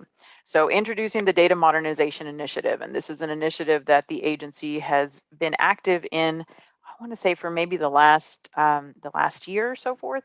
And what we're looking at is modernizing our intake of information as well as our communication of the information to our institutions. So we are looking at how we ingest reports such as the CBMs, such as all of the other reporting requirements that we have on institutions, and seeing if there is a way to streamline that into a system that will then allow you to have access to dashboards and the ability to gain insights from that data that is being submitted, not as a static report, but actually something you can interact with to dive in deeper for the correlations you're looking for to move your goals forward. And so the Data Modernization Initiative is not a small undertaking. It is actually quite large, and it is looking at all of our different points of data entry into the agency and making sure that we can create a collective framework that allows for robust delivery of information back to our users. And it would probably be good to we'll invite someone, if you all are open to that idea, to give an update on what exactly that looks like, maybe at the next meeting or at the following meeting when there's a product that you can look at to see what you're interacting with, if you all would like that option. I think absolutely, Michelle. And how does that relate to the product of our work over the next year with the definitions and standards subcommittee? So another thing that is happening at the agency is that we are looking at data governance and how we go about changing things and modifying things and making sure that we know what type of impact it will have on other operations and practices in the agency. It would be very easy for us to say we want to change the definitions of digital learning and not worry about the other work streams that'll be affected.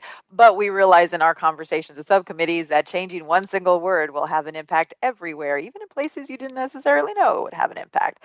So the agency is going through making sure that we have a data governance group that can look and study these things. The reason our work, or I will always be a part of this community. I'm going to disclose that, and you will hear me say our and your interchangeably, because I feel after 20 years that I am a part of the digital community.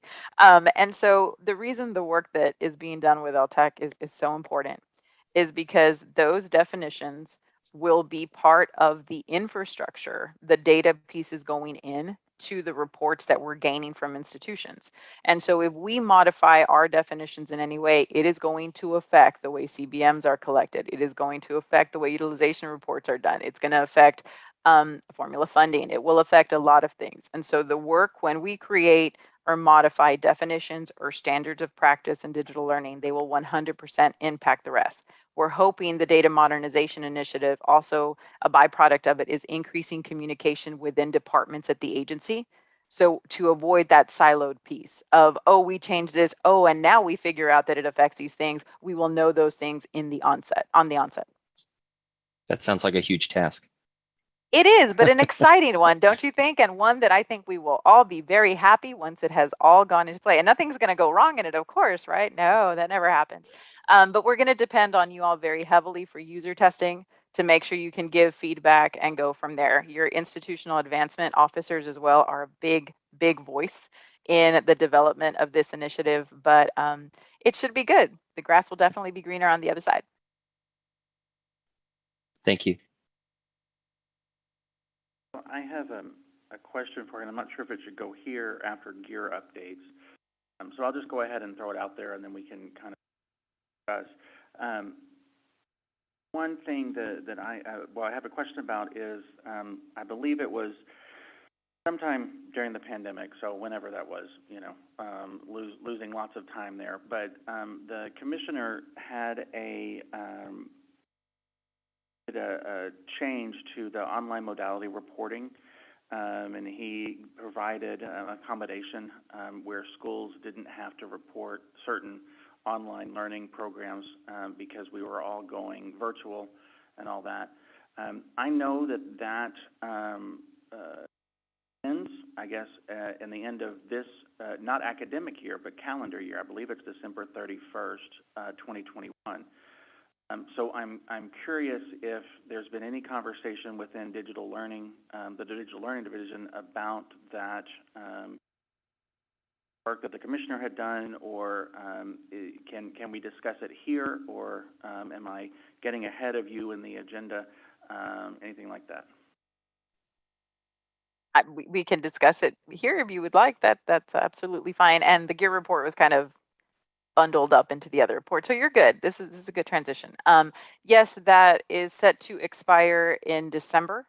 And we are looking to LTAC to figure out if that is going to cause any major impositions on the work that you are currently doing, to go back and have a conversation over what can be done if something is necessary.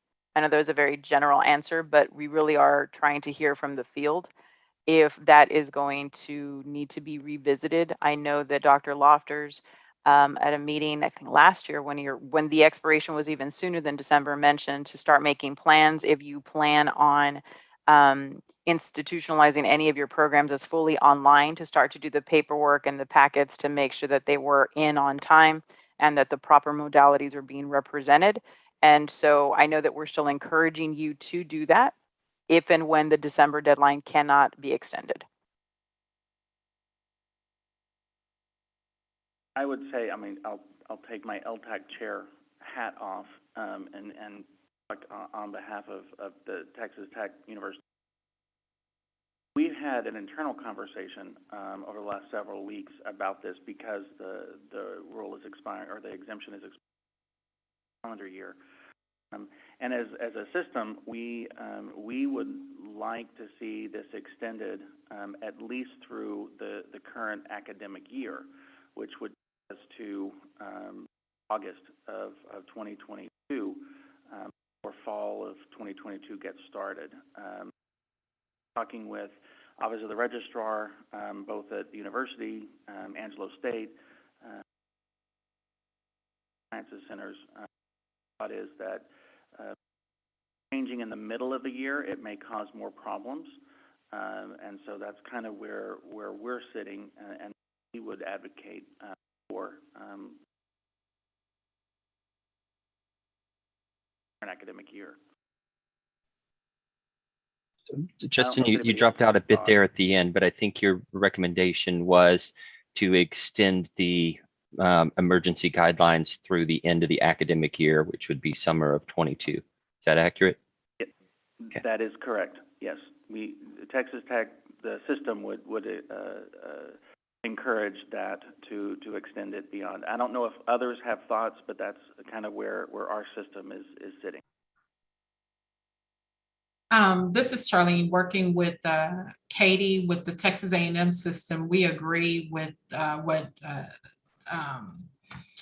Justin is saying in extending it to the end of the academic year.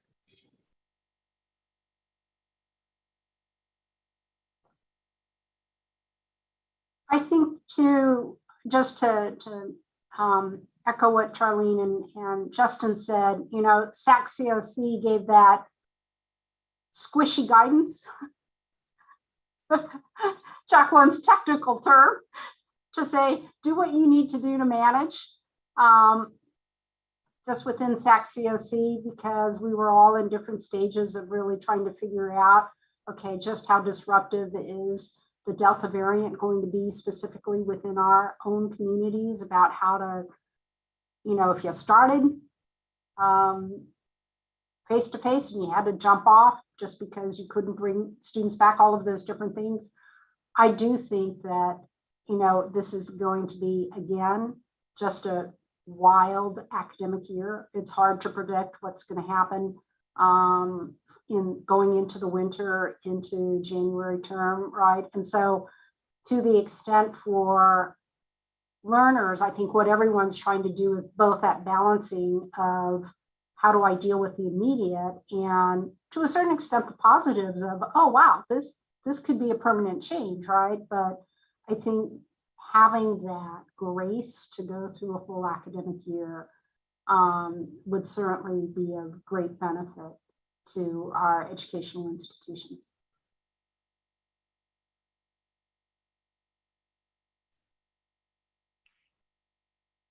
I'm curious if any of our community college colleagues have thoughts about this as well.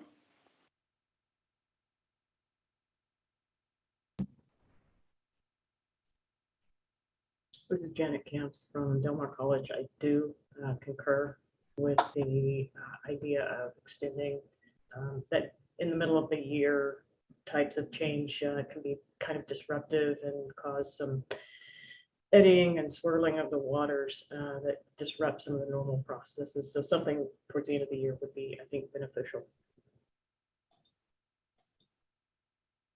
I agree. There's a cascading effect on this to faculty and then to students, and the panic and the anxiety that it could reduce by us extending it to August will be very positive for all of our faculty at any of our institution types.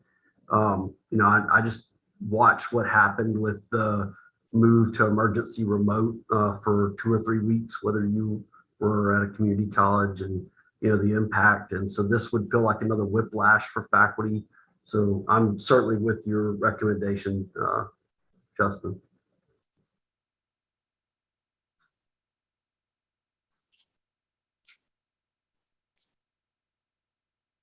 This is Rolando.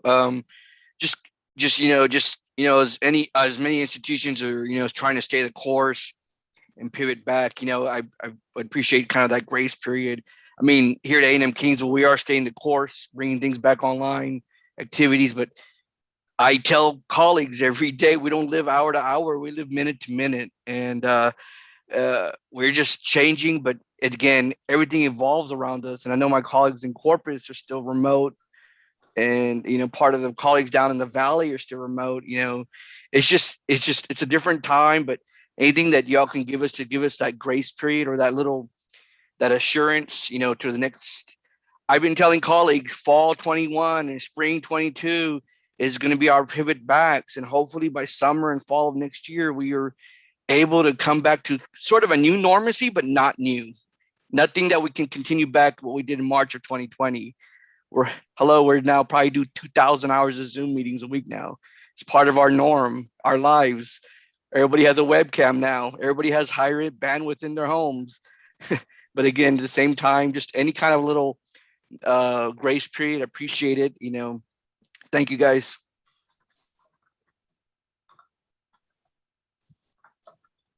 So I'm wondering if there's any harm by extending those.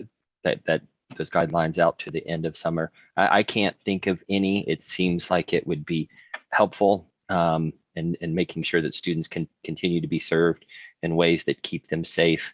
And please, somebody who knows better, correct me, but the way the guidelines read essentially are that from when the pandemic began through this December, you don't have to count those students that are taking courses remotely or online towards a program being considered online. So it kind of like zeroes that out. If we didn't extend this, then you would have to start counting those students towards the onlineness of a program and getting the necessary approvals starting in the spring and the summer. And I think that it would be really helpful to provide all of the institutions the leeway to make those strategic decisions based on what the landscape looks like in the spring and summer. If there were a push to have a lot of programs approved, it could create a bottleneck for the institutions and their governing boards and certainly the notification system with the coordinating board to consider them all. And I think we want institutions to be intentional about the programs that they want to continue to keep online. So I'm UNT, it doesn't specifically affect us because we have the ones online that we plan to continue being online, but I wholeheartedly, as part of this community, would endorse a recommendation from LTAC to extend the emergency guidance through the end of the academic year. And I think, and again, I'm not really well versed in all the intricacies of the change, but I also think it has impacts to formula funding for our institutions in terms of reporting and things like that with the online students versus campus-based versus changing in the middle of the year. I think that's also an area of concern. I am wondering if Michelle, if the coordinating board would be open to some kind of recommendation, official recommendation from this body, if we decide to do that, encouraging the commissioner and coordinating board staff to consider extending this till the end of the academic year. I don't want to overstep our bounds as LTAC, but I also want to make our voices heard, Well, and I think you would be exercising your role as an advisory committee to advocate for the groups that you're representing. And I know that the commissioner looks to this body consistently and has been actively visible throughout the course of his tenure with the coordinating board and making sure to announce that he is listening and looking to this group to advise him on matters that deal with digital learning, academic technology. And so if that is clearly something that is in need of consideration and more than anything planning moving forward, because what I would love to see is if we do extend, that we also have dialogue over what are those steps so that we don't find ourselves in the next extension, because this would be the second time that we're extending this, so that we can find ways to assist institutions in having these conversations to be ready if and when there isn't a second and a third extension and so forth, or to really see how we are providing assistance and having the conversation of what it means to go to an online program. I think remembering that the reason we go through program approvals and the reason that we encourage to formalize it is there is a listing of resources and infrastructure that needs to be put in place to support, this, I'm talking to the group that is usually responsible for administering those things. There needs to be a structure that allows faculty to have time for professional development, adequate professional development, adequate quality assurance in courses, and that takes time. And so a lot of these are designed to facilitate a conversation with your academic units in mentioning all of those pieces that need to be put in place to continue to thrive in this space, and clearing up the misconception and the differentiation between remote learning and that being a continuity of what is currently being done, and someone saying, we're remote right now, we're just going to make it a fully online program, versus being able to talk to your academic departments about, we're in a remote learning now, here are the steps that we can take to create. Oh, I'm so sorry. Am I back? You're back. This is so much fun. I feel like I'm in one of those commercials. Can you hear me now? Some of you are a little young for that. All right, we're going to move on from that conversation. And Michelle, I didn't lose you, so I don't know if it was on your Oh. end or Justin's end. Oh, I will blame Dr. Louder because it's easier to do that, but all the rest of you on the call heard me, so thanks. But anyway, we also want to make sure that we can support the work that you're doing and help start some of those conversations. So as a complement to the recommendation that this group may have to move forward, let's also talk about how we build a stronger infrastructure and those things that we can put in place to make sure we're having facilitated conversations and assistive conversations to get the proper quality assurance standards in place for that. And I believe there were 2 hands up. I'm sorry, I know I'm not running the meeting, but I know that there were 2. I think Lydia, you had your hand up, and I think Rita had her hand up as well. Go ahead, Justin. Sorry. No, I appreciate it because I can't see all the hands on the little screens in front of me. So whoever had their hand up first, we'll just use professionalism here. If you'll go, and then whoever was second, go ahead. Yes, thank you so much. While several of us were making comments, it came to mind how, as an LTAC group, just the voice that we could move forward with a strong recommendation would help all of our institutions to make sure that we're giving the opportunity still through the end of the academic year. And I do like having that cutoff placed in there, because we know that in different regions of our state, we still have hot pockets going on.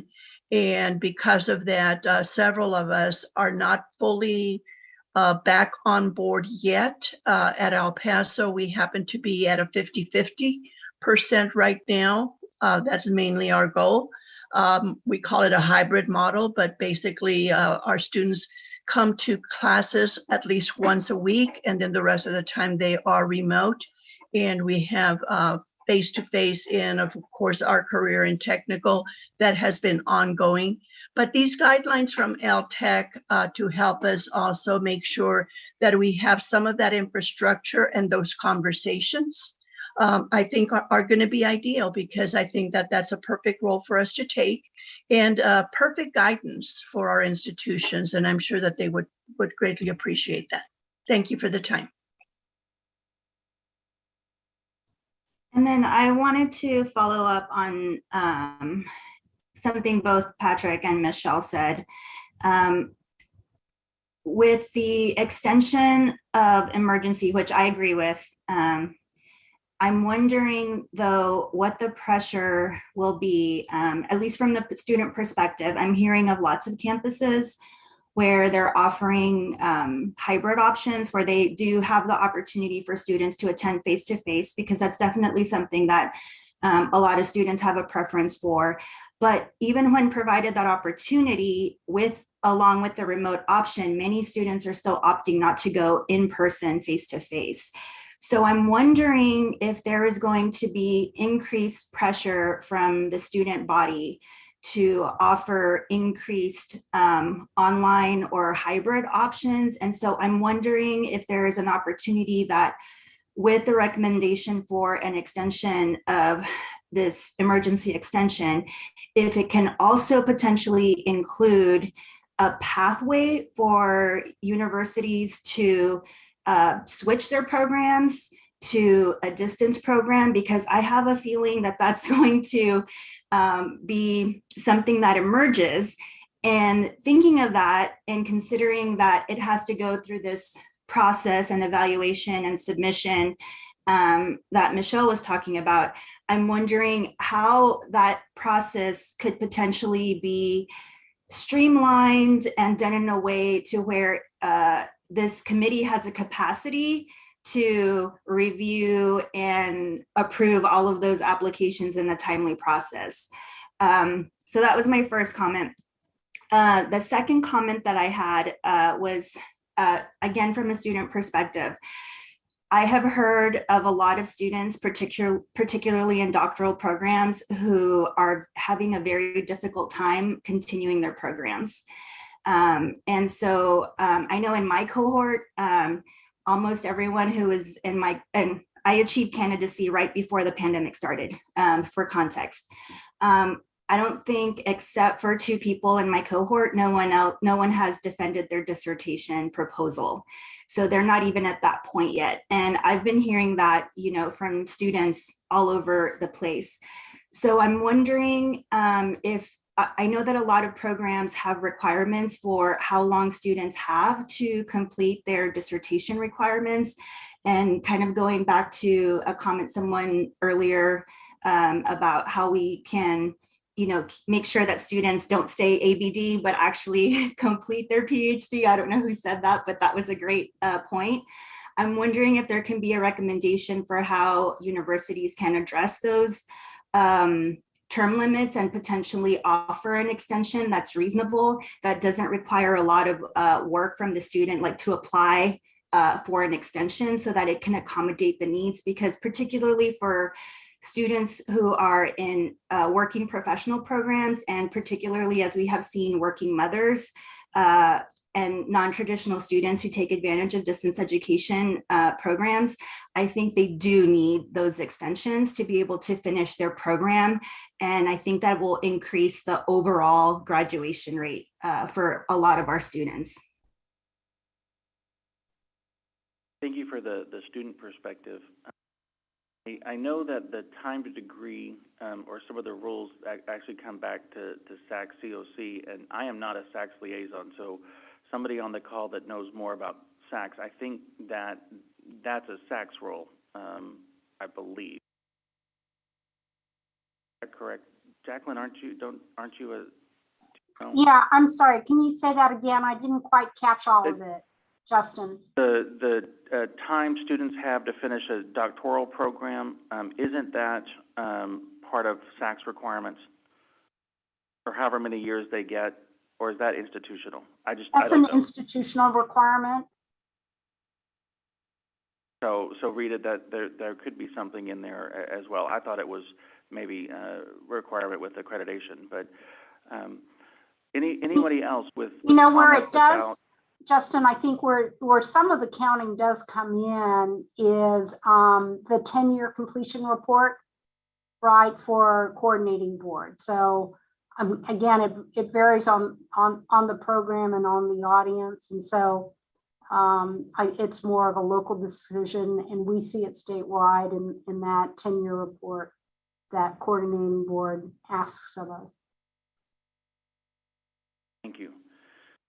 Any other thoughts or comments about the current commissioner's executive or emergency order that expires in December?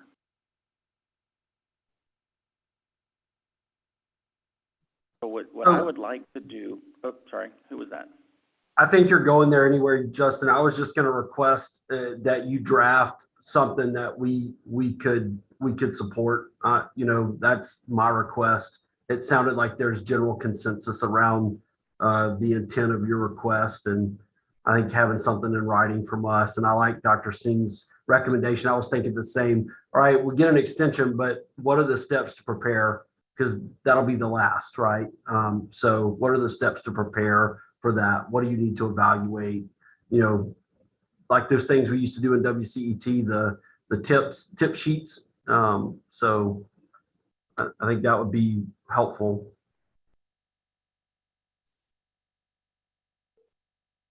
So what I will do is I will propose that LTAC make a recommendation to coordinating board staff and the commissioner that they extend the current emergency guidelines for pandemic instruction and remote online instruction till the end of the academic year, current academic year, and with that, coordinating board staff, commissioner also look at a timeline so that if schools do need to make some modality changes to degrees, they know when they need to get those put in and how long that will take.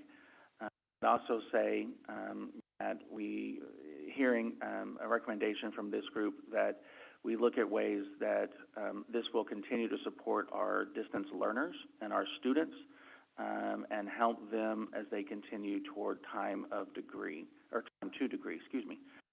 That's kind of what I would say is my recommendation that LTAC kind of put forward. I don't know if anybody wants to wordsmith that really quickly, or if you're okay with that kind of in general.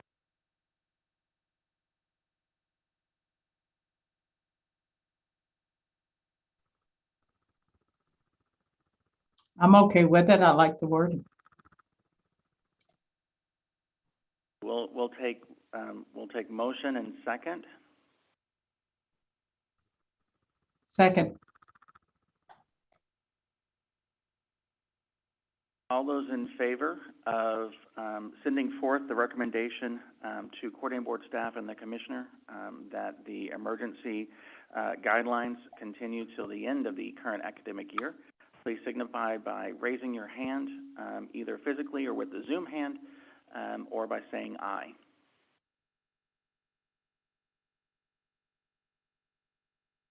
And I was just told that was everyone, so that was unanimous. Thank you all for your vote. Dr. Singh, we will leave it up to you to take that forward to Commissioner and others, and we would be happy to have further discussions if needed or warranted. Look forward to working with coordinating board staff on this extension. We hope it is seen favorably. Thank you. And I don't know if I introduced myself. I just start talking like everyone knows who I am on the call because sorry. I'm Michelle Singh. I'm the Assistant Commissioner for Digital Learning. And I will be happy to take that forward.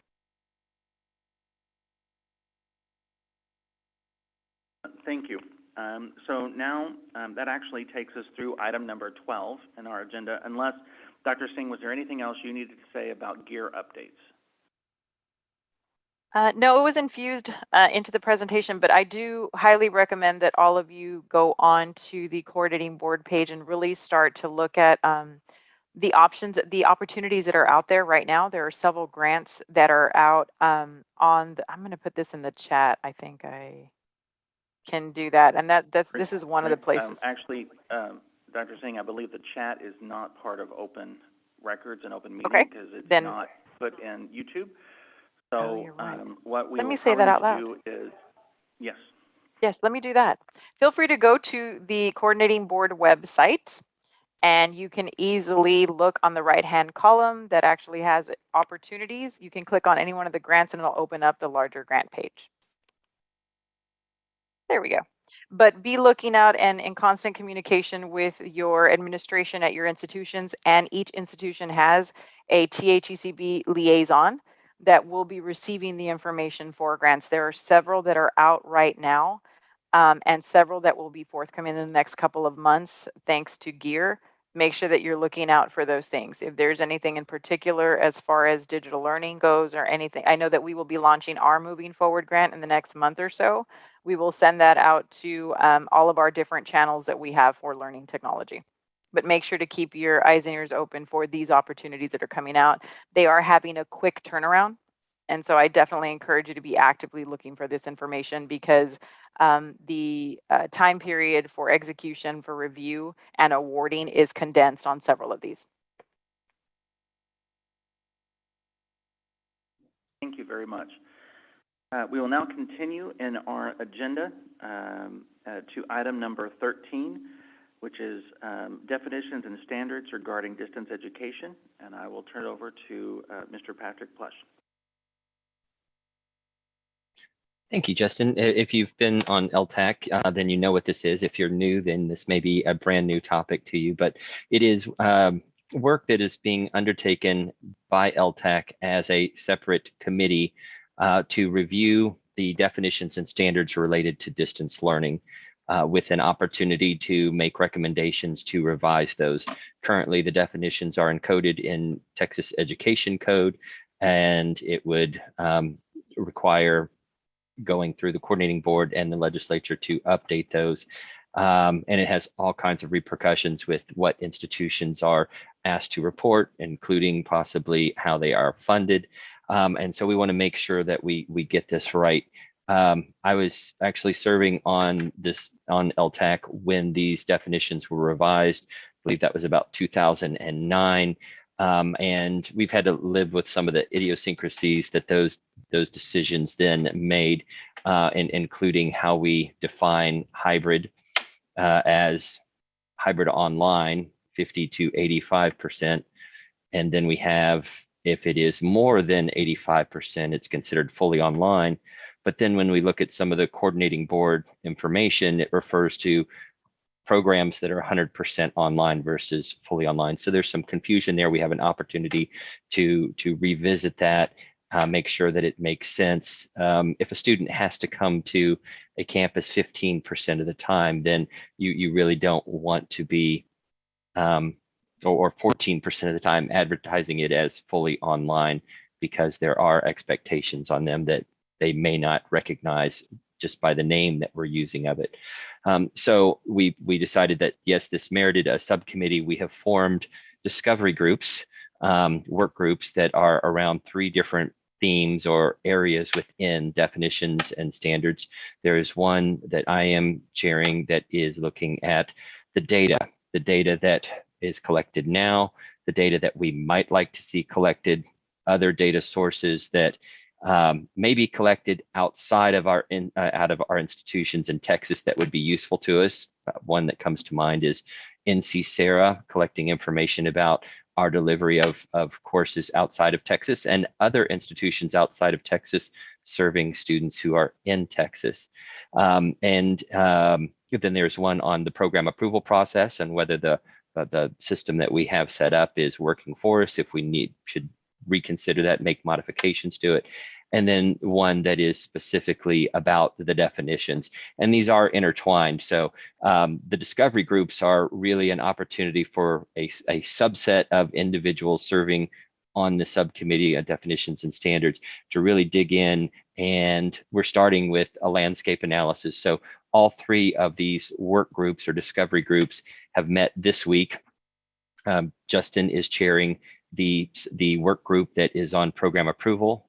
Dr. Jeff Friels from UT Austin, who is not an LTAC member, but a very important part of this definitions and standards subcommittee, is the co-chair with me on this larger group. And he is also chairing the actual definitions committee. And he is in academic policy initiatives at UT Austin, also involved with SAC's liaison role. So where we are now is we've met with our individual members in those work groups, and we have a list of kind of big questions of information that we need to have gathered. Some of that will be with CB staff help to organize that work. The deadline for completing this work and having recommendations is summer of next year, which, gosh, that sounds like that's forever away, but it'll be here in no time at all. So next step is for the work groups to provide reports back to the coordinating board on the resources they need, the questions they need to have answered, and then to put together the goals for what each of those discovery groups hope to accomplish stepwise.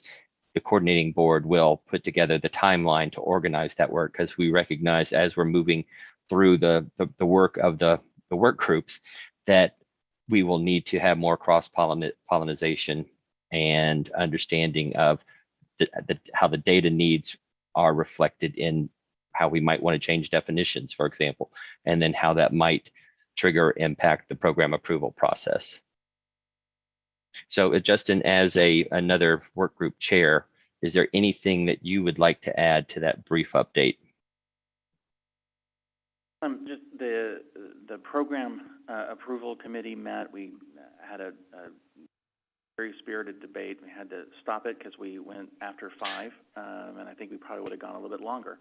Talked a lot about the current processes with approval of distance education programs, where bachelor's and master's degrees are typically approved at the staff level through the portal, and then doctoral programs, as we all know, come to LTAC.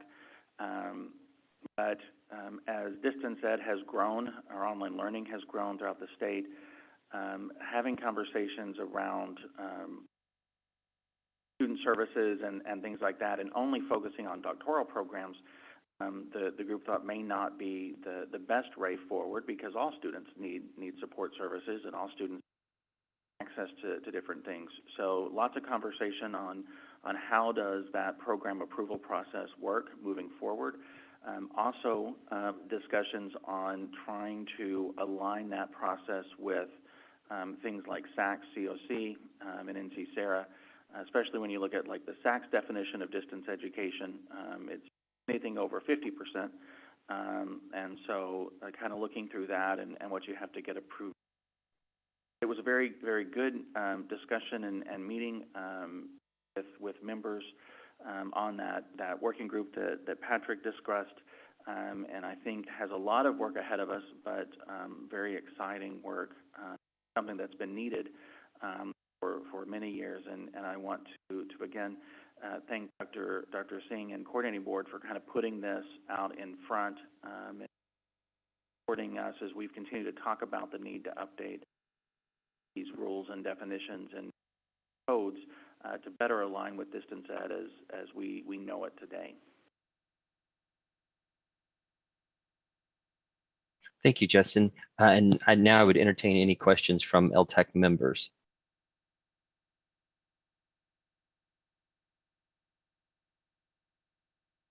Hey, Patrick.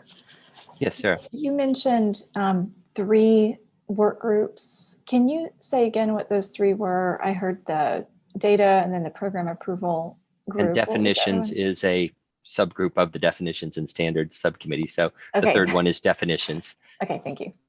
Yeah, absolutely. And Justin, Michelle, you'll have to remind me about this.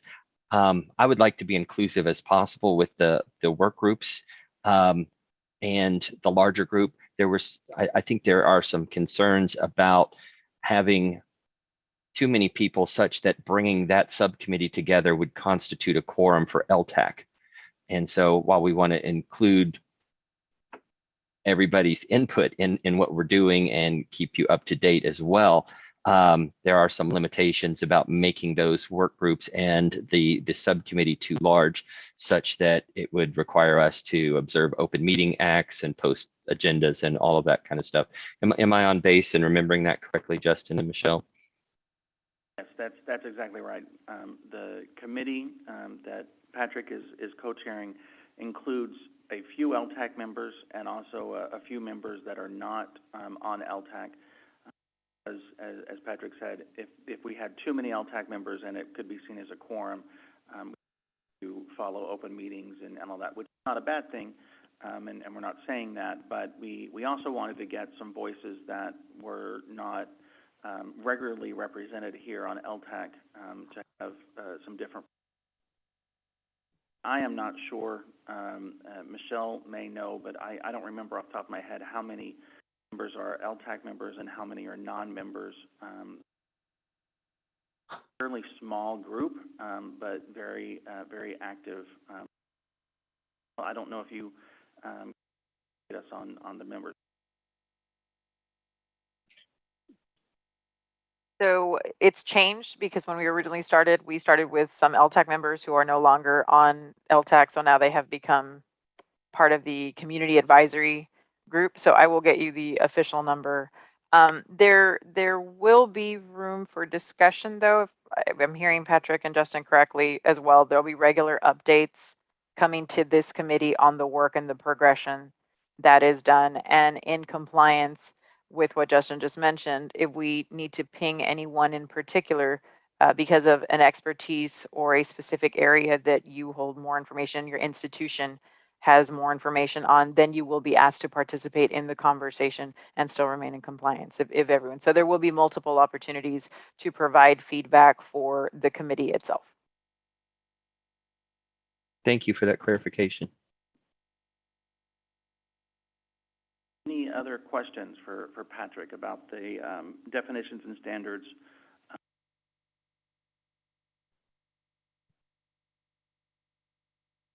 We will now move to item number 14 in our agenda, which is work group assignments.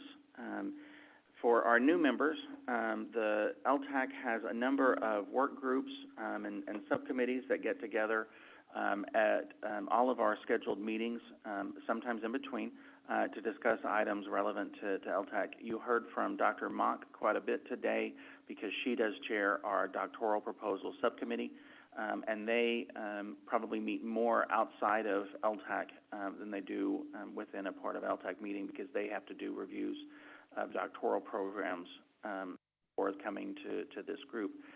We also have a group that is what we're calling the survey group, which Patrick chairs, and that is oversees the administration and analysis of the survey that LTAC has developed, given to all institutions around Texas to kind of see really what the state of online and educational technology happens to be. We have a group, as Dr. Singh mentioned, that is looking at OER, inclusive access and things like that. And then we used to have one that we called the 50-mile radius group, but that has kind of moved its work into the distance education definitions and standards committee. So that one is kind of moving over to that other work group. Rick and Michelle, I think I'm missing one. I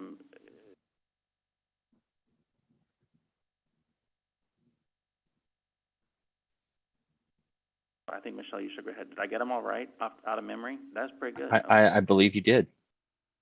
All right. Well, I'm pretty happy with myself then. And so now we come to the time in our agenda where we typically break into work groups and have lunch. Normally, of course, when we're in person, we do that here at the coordinating board, but we will be utilizing the Zoom breakout rooms. And I'll, again, look at coordinating board staff here, and people pre-register, or how are we going to manage that? So we did send out via Teams sorry to jump in. We did send out via Teams. We have people that have signed up. There's limited spacing in each one. So we're having a distribution of, I believe it is 7 per group. I think it's what the registration sheet called for. So on the DE survey group, we have Megan, Alicia, Luke, Rita, Mary, and Ruth that signed up. So I think there's 1 spot available on that. And well, Patrick actually would take that spot as chair. So that committee is now closed. The OER one, we have Sarah, Yoon, Janet. And so we've got 4 spots available on that committee. That committee does not have a subcommittee chair yet, so we will need to make sure that we do that. Or I do believe, no, I stand corrected. I believe Dr. Garza, you were chair or co-chair of that committee at one point. And so the discussion will be if you want to continue and kind of how that group goes. And then the distance education proposal committee, which right now seems to be extremely popular with Dr. Mock, who is the only standing member of that committee based on the sign-up sheet. But I know all of you were just really excited about signing up here. So we'll do that. Trying to help you out, Jacqueline, trying to help you out. So I believe the breakout rooms are set where you can add yourself to the room of your choice. There should be a button on the in the Zoom meeting on the bottom breakout rooms. You should be able to select the room that you want to get into. You do not have that, as people are looking at me very confused. So I do think, is this correct, Justin and Michelle, that the doctoral proposal subcommittee is, if you will, a kind of air quotes standing business committee, and part of the design for at least the meeting here was if people wanted to know and do an orientation. So it wasn't that we had specific new proposals to look at, as opposed to some of the other ones where there are ongoing agenda items that folks are wanting to pitch in on. So that is correct. What we will do now is we will 12:30. Do we want 30 minutes as work groups? Do we want 45 minutes? What is the thought process from the group? And before we jump into work group sessions, we'll do a short break as well. So we'll do do a short break, 10, 15 minutes break, and then we'll jump into work groups. Ask coordinating board staff to help us manage the breakout rooms. But I'm looking at the committee. If we do a 10, 15-minute break and then 30 minutes as a work group, is that enough time, or do we need more, less? What are the thoughts? Justin, I would say, just for what I have to discuss with the survey committee, 30 minutes would be plenty of time, I believe.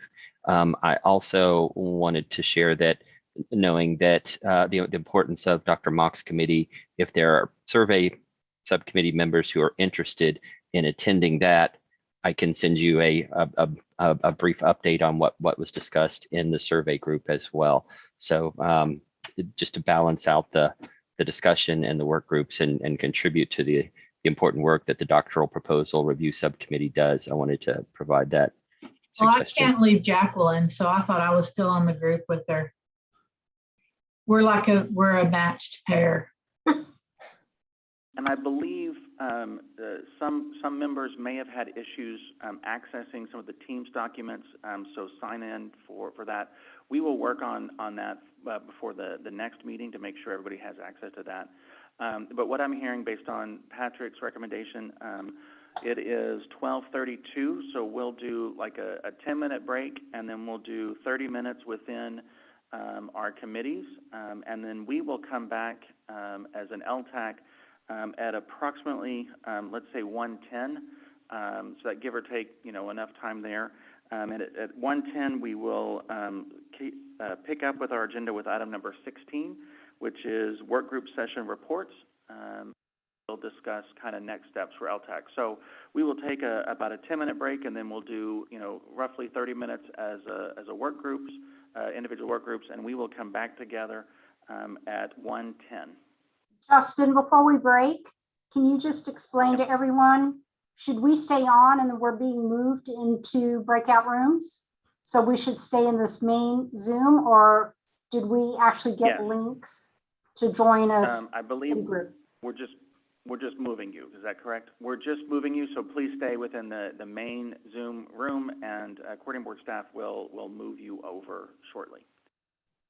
And if you have not selected a room, you can send me that via chat, so I can throw you into a breakout, not throw you, gently place you into a breakout room as we speak. So like I said, DE survey is closed. We have 2 spots left on OER, and then everyone else will be in the distance. All right. Feel free to send me a chat.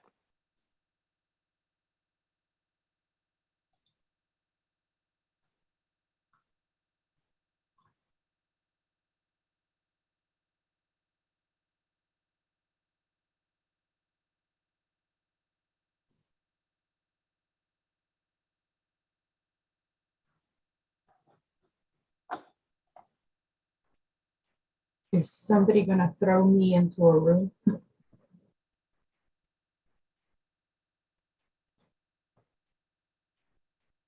We're on the 10-minute break first, and then they'll throw us in a room.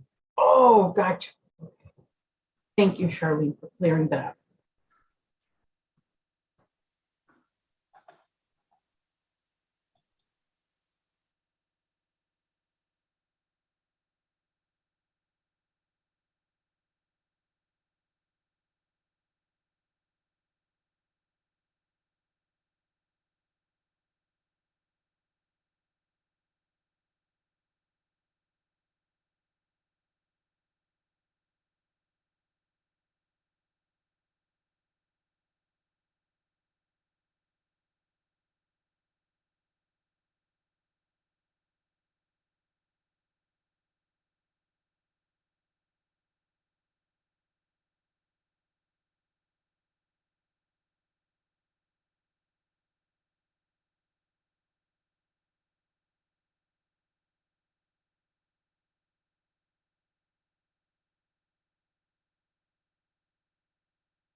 Well, I miss seeing your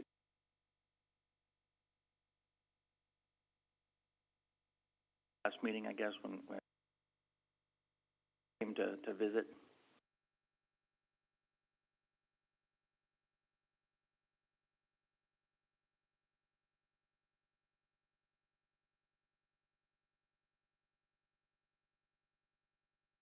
Okay, I think we are mostly back. I know, Charlene, you said you had to step off for another meeting.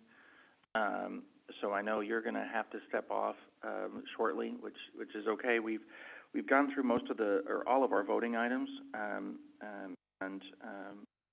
so whenever you have to step off for the meeting, so we will come back together as a committee. I hope you had a nice work group discussion. I know I did in the OER group. I'm happy to join that group. And so we will continue on our agenda, and so now we are at item 16, which is work group session reports. So I will just turn it to the three work group chairs, so Patrick, Jacqueline, and Rolando, to do very brief reports on what your work groups kind of discussed, what you may be thinking of next steps and things like that. So I will go to Patrick first because I can see you first on my list here, and then we'll go to Rolando and then over to Jacqueline. All right, sounds great. And I will be brief, but very good discussion with new members and existing members of the subcommittee on the survey, which may be changing its name, spoiler alert. I wanted to update the progress on the data analysis for the survey that we have.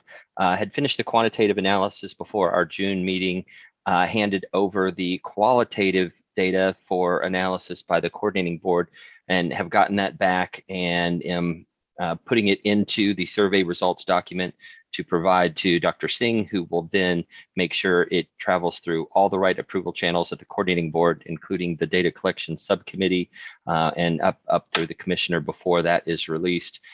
We had previously talked about targeting the second week in November, National Distance Learning Week, but in reflection, we're thinking it may take more than a month to get it through the necessary approvals at the coordinating board. So looking at doing a webinar on it in early December.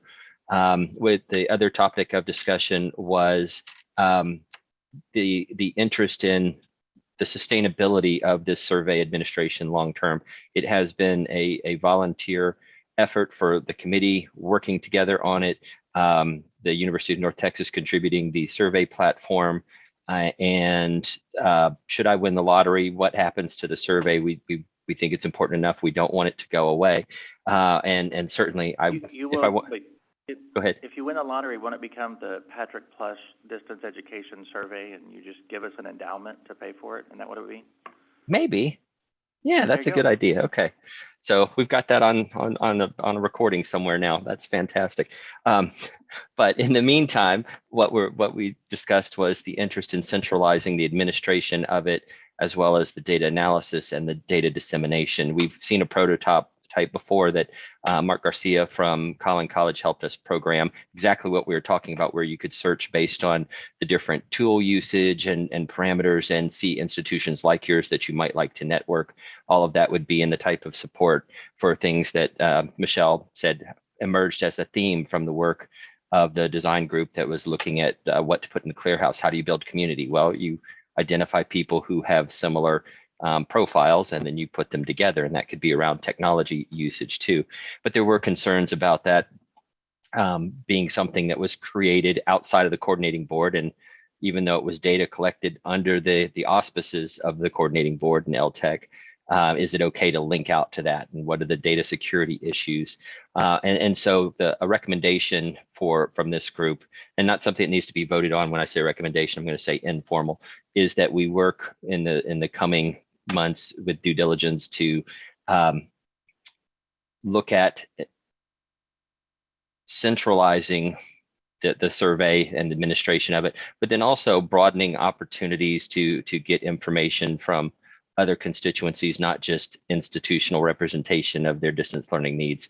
Rita certainly brought important information to us earlier about the student voice and what students were dealing with in the pandemic. It would be nice to have that type of data collection available to us as well, whether it's internal or whether we identify other partners that are already gathering that type of information directly to faculty also. And again, Michelle mentioned some of the work that's being done with that for the design of the distance learning clearinghouse. So with that in mind, we discussed possibly changing the name from the survey subcommittee to something along the lines of the research and data analysis subcommittee. So that would be, I think maybe since that happened as the countdown timer had started for us to return from the breakout room, I'd like to put that in front of the subcommittee before finalizing it, but that is an interest in broadening the scope of the subcommittee and reflecting it in a name change. And that's all I had, unless there are any questions. Any questions for Patrick?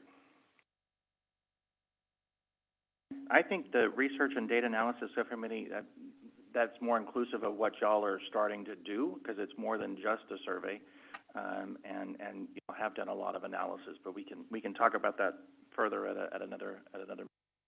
If everybody is supportive of that name and doesn't have alternatives, I'd be okay with it, and we still have quorum. I'd be okay with making the recommendation. So we'll have a motion to change the name of the survey subcommittee to the research and data analysis subcommittee. Patrick has made a motion. Do I have a second? Charlene Stubblefield, second. Okay, there were two at once. So Charlene, I think I heard you first. So we'll go with you.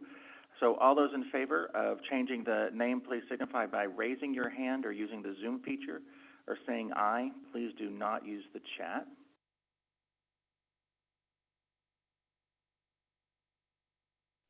Okay, and that was unanimous. So we will update LTAC materials to show that the survey subcommittee is now forward known as the Research and Data Analysis Subcommittee.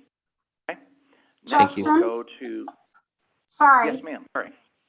So I think, and this question really goes to Michelle as well. To Patrick's point in the discussion about transitioning ownership of the survey over in terms of data support as well to the coordinating board as you're doing data modernization and everything else. Given the recent legislative updates related to information resources and all of that and compliance with data governance and IT, I think that absolutely makes sense. That's a vulnerability that UNT doesn't have to own, I would say. And I think in these, I appreciate that, Michelle, you were mentioning that data modernization is leading to any of a number of different platforms that allow the coordinating board overall to be looking at that resource support. So because I'm involved in some of the IT governance related to the legislation that just passed, I think that's a great thing that it's not sitting at any one institution. So thank you. Thank you. Okay, Rolando, we'll go to you for the OER group. Good afternoon, everyone. Good afternoon. It was a really great meeting today. A lot of things have happened in the last 18 months. There's been a lot of conversations with OER. Pre-COVID, you know, the coordinating board already had initiatives with grants coming through. I know there's been a launch of the new platform last year. A lot of things that are happening, but the conversations we had today was great. One of the things I do want to discuss that we're all doing OER somehow, but the main thing is, what is OER? What is the definition of OER? So Patrick, I'll be reaching out to you in the Research and Data Analysis Committee. Look, we're probably going to put together like a feasibility study to kind of send out to our campuses to kind of get more insight of what's happening on campuses with doing OER. Now, one of the things we do want to discuss, we discussed is about, as my colleague Charlene said, we need to know where we're going, but we don't know where we're at first. And what is the benefits? And what some of the conversations today in our meeting, we also discussed what platforms you are. Use your banner. I'm a PeopleSoft campus. How are you involving those stakeholders?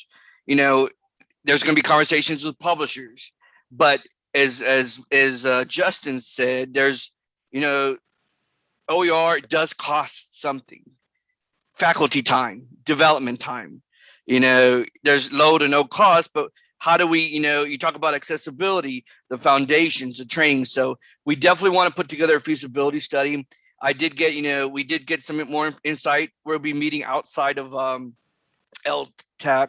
I got everyone colleagues information, but a lot of these initiatives we're doing today is because of the efforts of what's happening at the coordinating board, helping us push forward with the OER grants, the new portal, a lot, you know, and there's conversations happening at administration level. I mentioned to the sub-working group about 3 weeks ago, the provost asked me, Rolando, what are we doing with OER on our campus? He was at an A&M system meeting. And I said, sir, we are doing stuff with OER, but there's much more because I need to involve stakeholders, the registrar, academic scheduling, faculty, the Center for Teaching, the publisher, the bookstores, not impeding on contracts. There's a lot of things happening. But I think together with this sub-working group, we're able to identify some of our colleagues, like Sarah Lee from college shared there's already happening stuff on her campus, as well Lydia there in El Paso's already happening. There's stuff happening on campus. Once we can kind of identify some of the, you know, just our base, if we could get a basic blueprint to how to start those or put that forward, here's the things you need to be involved for OER. These are the stakeholders that need to be involved.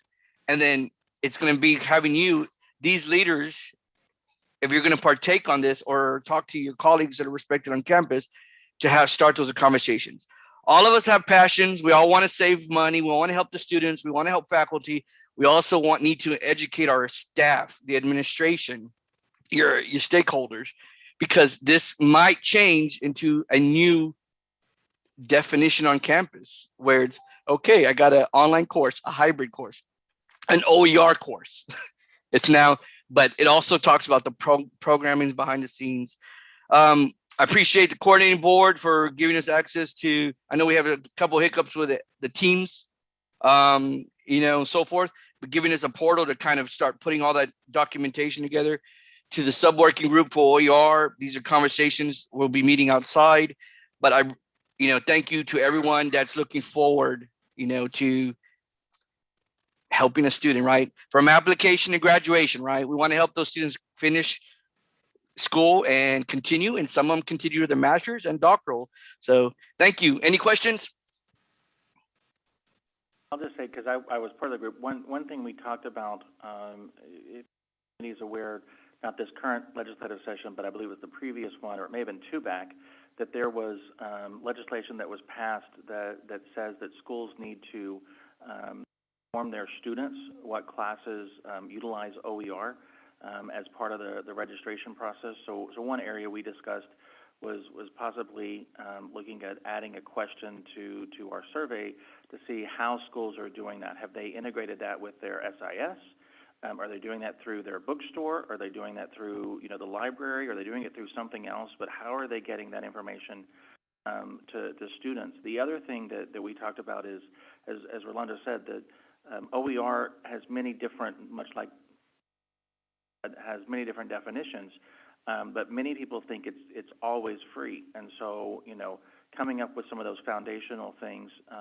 And the other thing that I think it'd be interesting to think about what's next with OER, and I believe it was Tim that was talking about the Z degree that they have, where it's completely no cost in terms of textbooks and things like that. So, you know, OER could be the foundation, but kind of what's next in terms of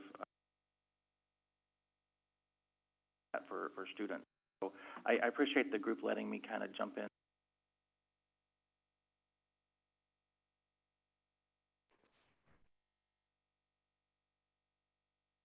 Do you have a question? Sorry, I lost your audio for a little bit and I didn't want to cut you off mid sentence. So I love being able to share good news when the group asks for something and we can say, hey, look, we've got this. So our OER Landscape Survey just finished completing its second iteration, as I mentioned. Coincidentally, that question is actually in the survey. We ask about compliance with the Senate bill. We also ask, how are you executing that at your institutions? We ask, what is your definition of OER? And so a lot of those fundamental pieces that you're asking for, you can probably at this point, I would highly recommend that you bypass the feasibility study, only because you've got look at the instrument first and the findings from that second iteration, and also from the first one, so that you can see the growth. One of the biggest findings that we have was that there is a significant growth in institutional systems that are looking at OER, similar to what you were talking about, Dr. Garza, about making sure that it's an ecosystem. The conversation goes beyond just the academic instruction. Part of what we're seeing in this survey is people reporting advisory committees, governance councils, faculty sub-working groups that are joined by some of their staff colleagues. And so I really recommend that as a first step, once we release the findings of the second version, you take a look at those and see if that satisfies some of that information, but also take a look at the first report that's already posted online on the coordinating board and see where those steps were 2 years ago when it was first done. So just remember you have that resource. Could save you some time. I wonder, Dr. Singh, with the coordinating board, with the second survey report coming out, the coordinating board entertain maybe the LTAC group kind of looking at those two things and maybe pulling out, I'm sure they're going to do executive summaries and things like that, but maybe the LTAC group looking at some of those things and pulling out and maybe doing a separate little report just for this body that we can use to talk about, okay, this is the foundation. We have this great information from coordinating board, but let's use it in multiple avenues, not just, from coordinating board, maybe LTAC looks at it, and that may help kind of frame additional conversations with this OER working group, like that, and kind of take it and run with it that way. That definitely can be something we can explore.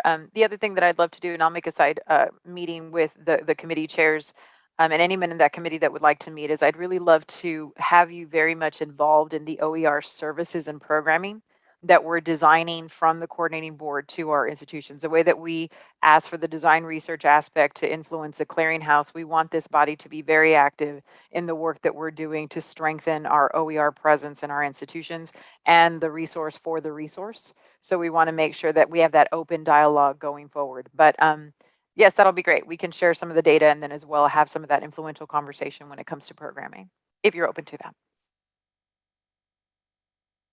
Any other questions? All right, we will go to Jacqueline with our doctoral subcommittee. Jacqueline, you're on mute.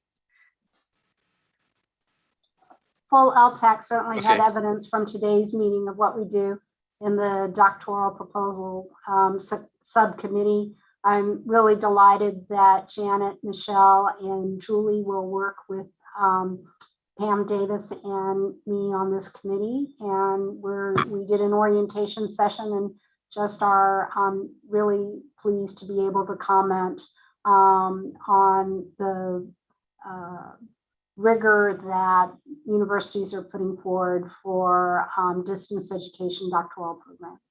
That's my report. Thank you. And your committee tends to be one of the most active, just because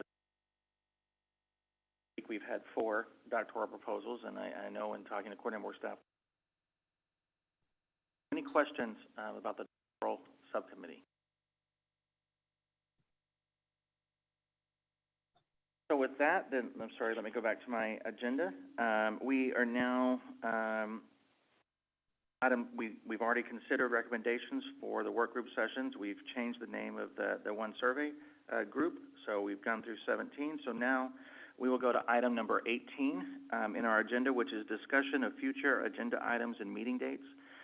As always, we will have at our next meeting doctoral programs, if they go through the doctoral subcommittee, as a standing item, as well as our THECB updates as a standing item, and the definitions and standards distance education work group, that will be a standing item, and then our individual LTAC work groups. But are there other items that the committee would like to discuss at a future meeting?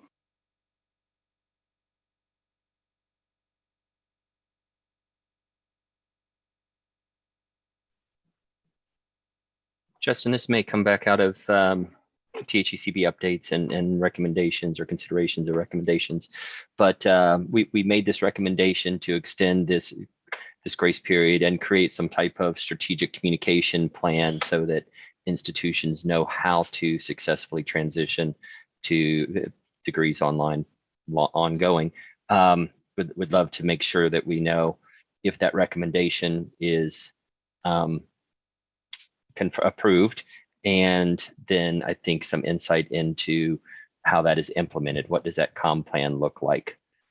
Maybe to the point where we could bench test it too, to make sure that it makes sense for the goals that we outlined. Add that. And then I believe, Dr. Singh, you mentioned something about the data modernization project. Do you want to add that to our next one, or do you want to wait and see if they would be able to or willing to do something before we put in there? Let me follow up with them and get, I want to find out where they are in their process to figure out what is the best time to get you involved in the final product. I think that's really where your focus is more on what the user experience will look like versus the inner workings on the infrastructure. So let me find out where they are and I'll get back to you on that.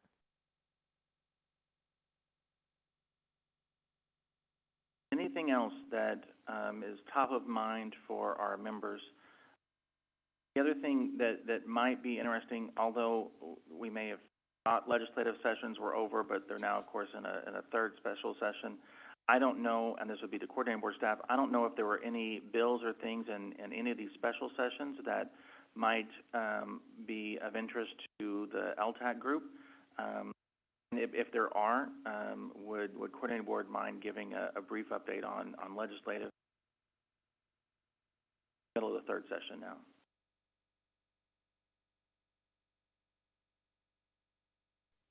We can do that. I know there was one bill that was digital education in the K-12 space, so I'm sure it has some impact.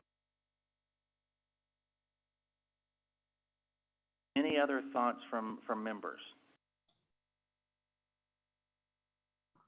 Justin, this is a follow-up to the conversation that Jessica brought up in terms of NC Sarah and the 21st century principles. Is that where we want to bucket that continuing update? That's more of a kind of clarifying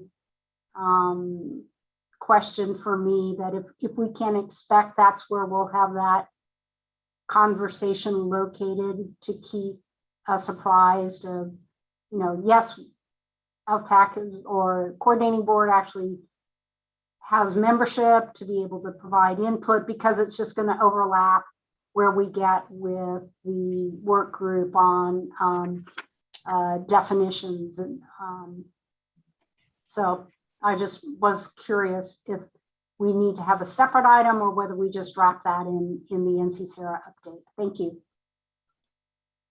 So I think what we could do there is maybe have Jessica kind of think through that, and if it needs to be items or just one as part of the, but giving us ample time to discuss those implications.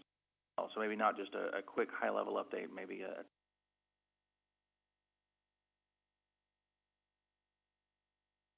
Justin, you dropped out there, but I think what you were suggesting was to consult with Jessica about expanding that, making sure it shows up there, but also entertaining the possibility of a separate agenda item for extended discussion. And I'd like to suggest a separate agenda item. And if we don't use it because we can cover it under the update from Jessica, fine, but at least it keeps it front of mind for us. Okay, we will do that then.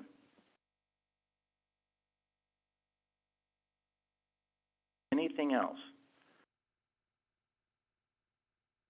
Thinking through kind of our next meeting, of course, today is October the 1st. And so once again, I'll kind of rely on my coordinating board colleagues here. I think typically we have 2 in the fall and 2 in the spring, but of course, the fall start getting pretty packed. I guess it's going to depend on where there are some doctoral proposals, if we need those voted on before the end of the year.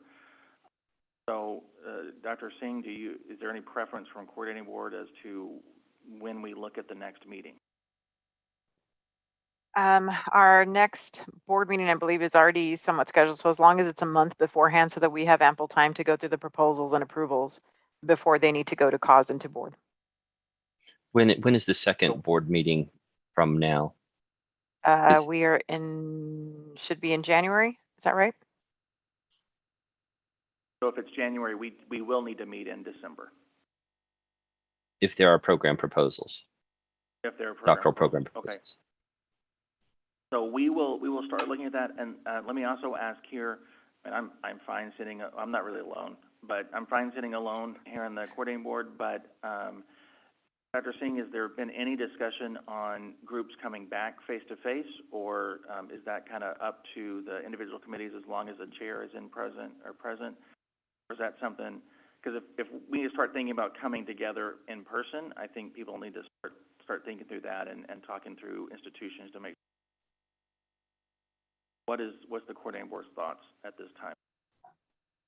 So even with this meeting, the option was open if you wanted to attend on location. So at any given point, it can be a hybrid meeting unless the committee decides that they want it to be strictly one method or another. And so I believe that is a committee decision, and it is up to you all to be able to decide on what is your preferred method. And Justin, something you mentioned to me earlier offline, support services in the building. So if we did plan to reconvene, would there be access to vending machines and food there? Because there wasn't today, and so that might influence our decision too about what type of support there is for visiting on site. So I wonder, because of that, and yes, I have a little bag of goodies. So I wonder if our next meeting December should be similar to this one, because we don't know what the variants are doing right now and end of the year and the fall, and because fall is so busy, and maybe the committee discusses at our December meeting when we would come back together as an in-person group. But until then, we would continue to meet. I see some hands popping up on Zoom, so I'm guessing that is okay with the group. All right. Okay. Well, then with that is item number 18 on our agenda. And so next is item 19, which is adjournment. Getting out of here a little bit early on a Friday. I thank you all for the great discussions today. Dr. Mock and her group for all of the work they did on the doctoral programs getting us here today. And then our three subcommittee chairs, coordinating board staff, Jessica and Mel, for all their work. So with that, I'll entertain a motion to adjourn. This is Janet, so moved. And adjourn. Thank you all. Have a great rest of your week. We will be in touch soon with Doodle poll for dates of our next meeting. Thank you all.